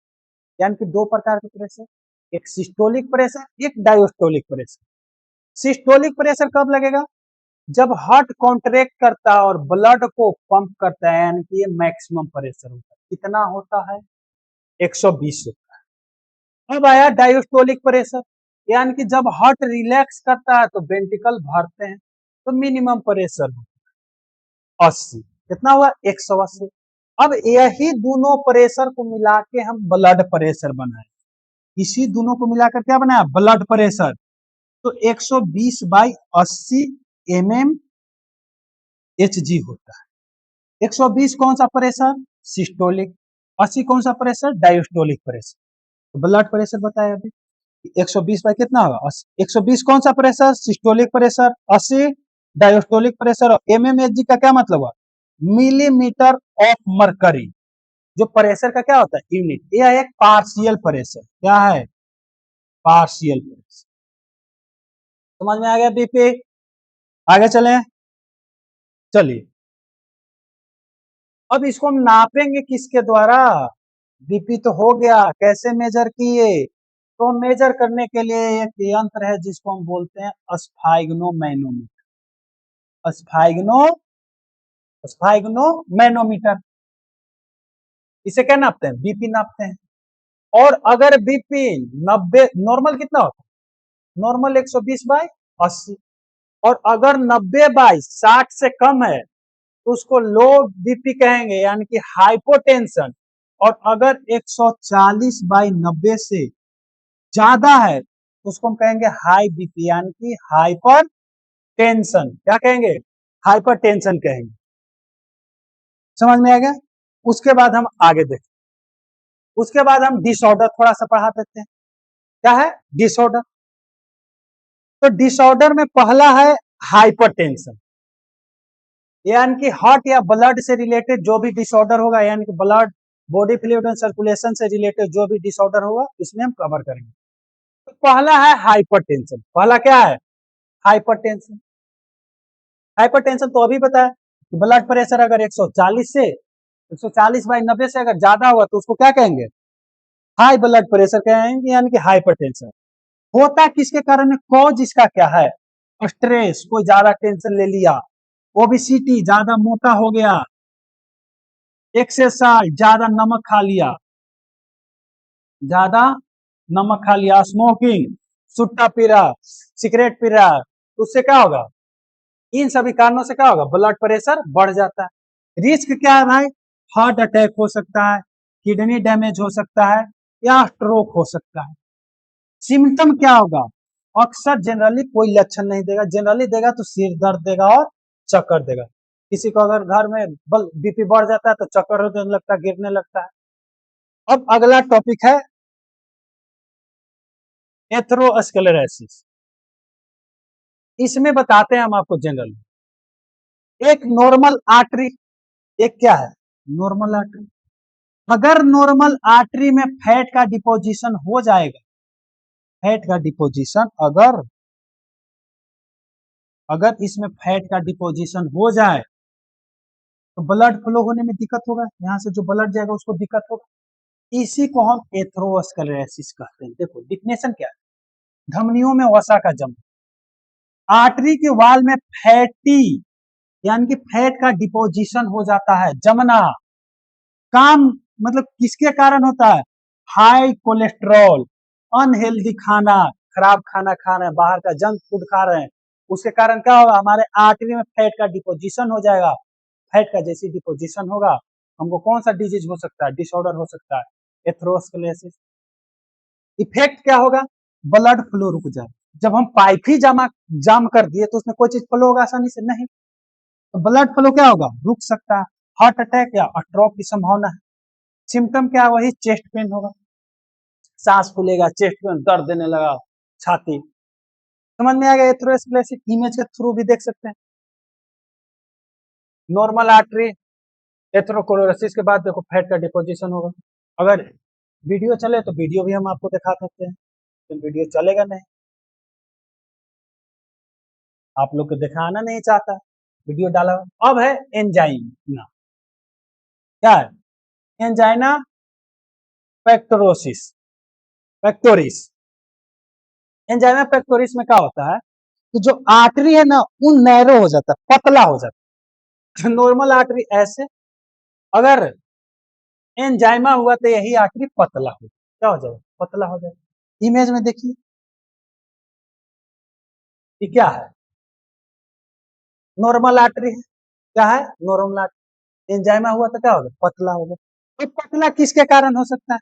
ये भी एथेरोस्क्लेरोसिस, फैट का डिपोजिशन हो सकता है कि फैट का डिपोजिशन हो जाए, क्या हो जाए? डिफिनेशन क्या है कि हार्ट मसल को ऑक्सीजन की कमी मिलेगी। अब हम कोई भी चीज को पतला कर दिए, पतला कर दिए तो इसमें बहुत सारा ब्लड जा रहा था, आसानी से जा रहा था, ब्लड में हीमोग्लोबिन है, ऑक्सीजन ढोक लेके जा रहा है। पतला कर दिए, ब्लड ही कम जा रहा है, ब्लड कम जा रहा है तो ऑक्सीजन तो क्या हो जाएगा? कम जाएगा। ऑक्सीजन में क्या जाएगा? कम जाएगा। इससे क्या हो सकता है? चेस्ट में पेन हो सकता है, छाती में दर्द हो सकता है। कारण किसके कारण होता है? नैरो करोनरी आर्टरी, यानी कि जो करोनरी आर्टरी है वो क्या हो जाएगा? पतला हो जाएगा। पतला हो जाएगा तो ब्लड फ्लो आसानी से ना हो। टाइटनेस या दबाव जैसा दर्द होगा, थोड़ा लगेगा कि वो दर्द दे रहा, कुछ है, चप्पल है। समझ में आ गया? अब है हार्ट अटैक। अगला टॉपिक क्या है? Heart attack. हम दो चीज पढ़ाएंगे, एक हम आपको हार्ट अटैक पढ़ाएंगे, एक हम आपको ब्रेन अटैक। तो हार्ट अटैक, अगर हार्ट में ब्लड ना जा, क्या लिखल है कि अगर हार्ट के किसी आर्टरी का पूर्ण रूप से ब्लॉक कर दिए तो मसल वहां का क्या हो जाएगा? डेथ कर जाएगा। ब्लड से ही ना जा रहा है कोई भी चीज, न्यूट्रिशन जा रहा है चाहे ऑक्सीजन जा रहा है। अब हम ब्लड को ही ब्लॉक कर दिए, ब्लड ही नहीं जा पा रहा है, वहां का मसल डेथ हो जाएगा। अब ब्लॉक किसके कारण होता है? एथेरोस्क्लेरोसिस, जाके फैट ही जमा हो जाए, या ब्लड ही क्लॉट हो जाए, ब्लड का थक्का जम गया, तो इसके कारण क्या हो सकता है? ब्लड आगे बढ़ नहीं पा रहा है, ब्लड आगे नहीं पड़ेगा तो उसको कौन सा डिसऑर्डर होगा? Heart attack. सिम्टम का तेज से सीने में दर्द होगा, क्या होगा? तेज सीने में दर्द होगा, पसीना निकलेगा, सांस में तकलीफ हो सकती है। समझ में आ गया? Heart attack. अब जैसे हार्ट अटैक है उसी प्रकार ब्रेन अटैक है, तो क्या है? स्ट्रोक भी कहते हैं। इसको क्या कहेंगे? स्ट्रोक भी कहेंगे। ब्रेन स्ट्रोक क्या है कि ब्लड, ब्रेन की ब्लड सप्लाई क्या हो जाता है? बंद हो जाता है, रप्चर, रप्चर मतलब फट जाती है। देखो ये है, बंद हो गया या फट गया, इसे कहना कहते हैं कि ब्रेन का नस फट गया। तो ब्रेन का नस फट गया तो आदमी का डेथ हो जाता है। समझ में आ गया? सिम्टम क्या है? शरीर एक हिस्सा सुन्न हो जाता है, बोलने में दिक्कत हो सकती है। थ्रोम्बोसिस यानी कि रक्त का थक्का जमना, यानी कि कोई भी चीज है, डिफिनेशन देख लो, ब्लड वेसल में क्लॉट बन जाता है जिसको ब्लड फ्लो ना हो। कोई जैसे मान लीजिए कि ब्लड है, ब्लड आर्टरी या वेन है, इसमें ब्लड जा रहा है, इसमें ब्लड जम गया, ब्लड जम गया तो आगे फ्लो ही नहीं होगा, इसको क्या कहेंगे? थ्रोम्बोसिस। अब अगला टॉपिक है ईसीजी। ईसीजी इंपॉर्टेंट है। ईसीजी क्या है? इंपॉर्टेंट। तो ईसीजी क्या है? हार्ट धड़क रहा है, क्या है? हार्ट धड़क रहा है, हार्ट धड़क रहा है ना। अभी बताया कि कॉन्ट्रैक्ट करता है और रिलैक्स करता है, वो क्या बताया? कॉन्ट्रैक्ट करता है, रिलैक्स। अब ये जो कॉन्ट्रैक्ट यानी कि जो ऐसे धड़क रहा है उसको हम ग्राफ के फॉर्म में दिखा देंगे कि धड़क रहा है तो कैसा ग्राफ करेगा, और रिलैक्स कर रहा है यानी कि कॉन्ट्रैक्ट कर रहा है तो कैसा ग्राफ दिखाई देगा, और रिलैक्स कर रहा है तो कैसा ग्राफ देगा। तो धड़क कौन कौन सकता है? या तो एट्रिया धड़क सकता है, या तो वेंट्रिकल कॉन्ट्रैक्ट कर सकता है, रिलैक्स करता है। एट्रिया कॉन्ट्रैक्ट करेगा तो कौन कैसा ग्राफ बनेगा, और वेंट्रिकल कॉन्ट्रैक्ट करेगा तो कैसा ग्राफ बनेगा, या दोनों रिलैक्स करेगा तो कैसा ग्राफ बनेगा। अब यही यानी कि सिंपल कह सकते हैं कि हार्ट जो धड़क रहा है उसको हम सिग्नल के फॉर्म में भेज के इसको हम क्या कर रहे हैं? एक ग्राफ में डिटरमाइन कर दे रहे हैं, उसी को हम क्या कहेंगे? ईसीजी। तो पहले ईसीजी का फुल फॉर्म क्या होता है? इलेक्ट्रोकार्डियोग्राफ। इलेक्ट्रो मतलब इलेक्ट्रिकल, इलेक्ट्रिकल, कार्डियो मतलब होता है हार्ट, और ग्राफ वही बताएंगे कि कैसा ग्राफ बने। तो इलेक्ट्रोकार्डियोग्राफ में एक ऐसा उपकरण है जो दिल की इलेक्ट्रिकल एक्टिविटी को ग्राफ के रूप में क्या कर देता है? रिकॉर्ड कर, क्या करता है? रिकॉर्ड करता है। यानी कि दिल की हर एक धड़कन में इलेक्ट्रिकल सिग्नल जनरेट होता है। एसए नोड इंपल्स को भेज रहा था, एसए नोड, एबी नोड, फिर बंडल ऑफ हीट, पर्किंजे फाइबर उसी सिग्नल को डिटेक्ट करता है और एक ग्राफ के फॉर्म में दर्शा देता है। तो हम इस सिग्नल को डिटेक्ट करने के लिए कहां पे लीड्स लगा, एक राइट रिस्ट, एक लेफ्ट रिस्ट और एक लेफ्ट एंकल, तीन जगह मेनली लगाते, प्राइमरी यही है, राइट रिस्ट, लेफ्ट रिस्ट और राइट एंकल। अब के जमाना में तो 12-14 लिट्स लगते हैं, लेकिन जनरली मेन 3 होता है। कहां कहां पे, ऐसे खड़ा हो जाओ, ये राइट साइड हुआ तो ये राइट रिस्ट हो गया, कौन सा है, राइट रिस्ट मतलब कलाई, ये कौन सा है, लेफ्ट, ये कौन सा है, लेफ्ट, और इधर कौन सा है, लेफ्ट एंकल, क्या है, लेफ्ट एंकल, लेफ्ट एंकल, 3 जगह लगाएंगे, राइट रिस्ट, लेफ्ट रिस्ट और लेफ्ट एंकल, इन तीनों जगह हम लगाएंगे। अब जब इन तीनों लगाए तो कौन कौन सा ग्राफ बने, अब ग्राफ बनने से पहले हम एक दो चीज हम आपको क्लियर कर देते। क्लियर क्या है कि हम बार बार आपको बोल रहे होंगे कॉन्ट्रेक्शन, कॉन्ट्रेक्शन और रिलैक्सेशन या रिलैक्स बोल सकते। कॉन्ट्रैक्ट मतलब कोई भी चीज को ऐसे चापना और रिलैक्स मतलब छोड़ देना। इसी कॉन्ट्रेक्शन को हम सिस्टोल बोलते हैं, जो कि हम कार्डियक साइकिल पर क्या बोलते हैं, सिस्टोल, और इसी रिलैक्स को हम कार्डियक साइकिल में डायोस्टोल बोलते हैं। क्या बोले, डायोस्टोल। अब इसी सिस्टोल को हम ईसीजी में डीपोलराइजेशन बोलेंगे, डीपोलराइजेशन, जेसन, और डायोस्टोल को हम रीपोलराइजेशन, क्या बोलेंगे, रीपोलराइजेशन। समझ में आ गया, कॉन्ट्रैक्ट कहो या सिस्टोल कहो या डीपोलराइजेशन कहो, तीनों का सेम मतलब। अगर हम एट्रिया डीपोलराइजेशन बोले, एट्रिया डीपोलराइजेशन बोले, इसका मतलब एट्रिया डीपोलराइजेशन मतलब एट्रिया कॉन्ट्रैक्ट कर रहा है, एट्रिया रिपोलराइजेशन मतलब एट्रिया रिलैक्स कर रहा है, वेंट्रिकल डीपोलराइजेशन मतलब वेंट्रिकल कॉन्ट्रैक्ट कर रहा है, वेंट्रिकल रिपोलराइजेशन मतलब वेंट्रिकल रिलैक्स कर रहा है, सब सेम वर्ड है। तो जब अगर एट्रिया, अगर पहले ईसीजी में ग्राफ कैसा बनता है ये हम आपको बताएं, तो जब हम ईसीजी में दिल के धड़कन को मापे तो हमको ऐसा ग्राफ दिखाई दिया, ऐसा, ऐसा, फिर ऐसे गया, फिर ऐसे हुआ, ऐसे ऐसे ऐसे ऐसे ऐसे। तो यहाँ पे जो ऐसा ग्राफ बना इसको हम पी वेव कहें, क्या बोले, पी वेव। अब पी वेव में होता है एट्रिया डीपोलराइजेशन, डीपोलराइजेशन का भी मतलब बताया कॉन्ट्रैक्ट, एट्रियल डीपोलराइजेशन मतलब एट्रिया कॉन्ट्रैक्ट करा, यानी कि पी वेव पहले है क्या, एट्रिया डीपोलराइजेशन दर्शाएगा क्या, यह एट्रिया के डीपोलराइजेशन को दर्शाता है, यानी कि एट्रिया क्या करेगा, कॉन्ट्रैक्शन करना शुरुआत कर दिया, जैसे जैसे कॉन्ट्रैक्ट किया ग्राफ को ठीक चल गया, यानी कि डिपोलराइजेशन बताया, इलेक्ट्रिकल एक्टिवेशन जिसे मसल क्या होता है, कॉन्ट्रैक्ट होता है।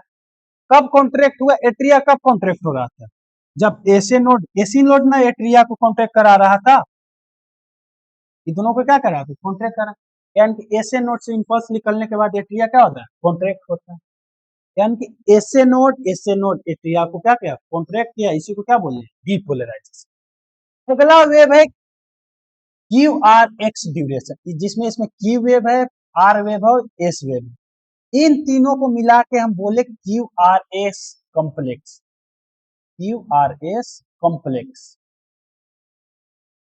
क्या बोले, क्यू आर एस कॉम्प्लेक्स। तो अगला देखते हैं क्यू आर, पी वेव समझ में आ गया, पी वेव जनरली बनेगा एट्रिया को कॉन्ट्रैक्ट करें। अब है Q R x complex, Q R x complex दिखा रहा है वेंट्रिकल डीपोलराइजेशन, वेंट्रिकल डीपोलराइजेशन मतलब वेंट्रिकल क्या कर रहा है, वेंट्रिकल कॉन्ट्रैक्ट कर रहा है, वेंट्रिकल क्या कर रहा है, कॉन्ट्रैक्ट कर रहा है, क्या कर रहा है, कॉन्ट्रैक्ट कर रहा है, यानी कि यह वेंट्रिकल के डीपोलराइजेशन यानी कि कॉन्ट्रैक्शन को दर्शाएगा। अब एक चीज बताओ, जब हम वेंट्रिकल को कॉन्ट्रैक्ट कर रहे हैं तो क्या होगा, यानी कि वेंट्रिकल को हम चाप रहे हैं, बताओ यहीं पे था, इसको चाप ऐसे रहे थे, ऐसे चाप रहे थे तो इन दोनों बल्बा को बंद कर दिए थे, ट्राइकैप्सिड बाइकैप्सिड बल्बा को बंद किए थे। तो जब ये बंद किए थे तो बताओ कुछ साउंड सुनाई दिया था, लब साउंड सुनाई दिया था। कौन सा साउंड, लब। अब यहां से चापे तो ब्लड कहाँ चल गया, नीचे चल गया, यानी कि जब वेंट्रिकल को कॉन्ट्रैक्ट करते तो ब्लड लंग्स और बॉडी में जाता है, यहाँ से पल्मोनरी आर्टरी के थ्रू लंग्स में जाएगा और यहाँ से एओर्टा के थ्रू कहाँ चल जाएगा, बॉडी में। समझ में आ गया। क्यूआरएस कॉम्प्लेक्स क्या है, वेंट्रिकल का कॉन्ट्रैक्शन है, वेंट्रिकल डिपोलराइजेशन मतलब वेंट्रिकल को चाप रहे हैं, चापेंगे तो ब्लड बाहर जाना चाहिए, ऊपर नहीं जाना चाहिए, इसलिए ऊपर का दरवाजा बंद कर दिया। अब अगला है वेंट्रिकल रिलैक्सेशन। अगला क्या है, वेंट्रिकल रिलैक्सेशन यानी कि वेंट्रिकल रिपोलराइजेशन। ये कब बनता है, जब की वेव बनता है, यानी कि वेंट्रिकल रिपोलराइजेशन को दिखाती है, यानी कि रिलैक्स कर रहा है, वेंट्रिकल रिलैक्स कर रहा है, वेंट्रिकल रिलैक्स कर रहा है तो की वेव बनेगा। वेंट्रिकल ने ब्लड को बाहर पुश कर दिया, अब वे आराम करेंगे। जैसे देखो अभी हम बताए कि क्यूआरएस कॉम्प्लेक्स में हम वेंट्रिकल को चाप रहे थे, तो चापे तो ब्लड बाहर चल गया, अब ब्लड को फिर से तो भरना है, तो भरना है तो क्या करेंगे, इसको रिलैक्स करेंगे, क्या करेंगे, रिलैक्स करेंगे, यानी कि दोबारा फीलिंग क्या हो जाएगा, और स्टार्ट हो जाएगा। समझ में आ गया, पूरा टॉपिक समझ में आ गया, किसी को कोई दिक्कत, अगर वीडियो हो तो वीडियो हम दिखा देते हैं। अब एक टॉपिक खत्म हो गया, टॉपिक क्या हो गया, खत्म। हम बता देते हैं कि इसमें आज हम क्या क्या पढ़ा है, देख लो। पहला हम क्या बताए, फर्स्ट टॉपिक इसमें हम बताए लिम्फेटिक सिस्टम, क्या बताए, लिम्फेटिक सिस्टम। अगला टॉपिक हम क्या बताए, पोर्टल सिस्टम, क्या बताए, पोर्टल सिस्टम, पोर्टल सिस्टम। उसके बाद हम क्या बताए, टैप्स ऑफ सर्कुलेशन बताए, टैप्स ऑफ सर्कुलेशन बताए। उसके बाद हम क्या बताए, उसके बाद हम हर्ट पाए सीखे, तो हर्ट में हम क्या बताए, हर्ट का पोजीशन बताए, हर्ट का पोजीशन बताए, लेयर बताए, वेट बताए,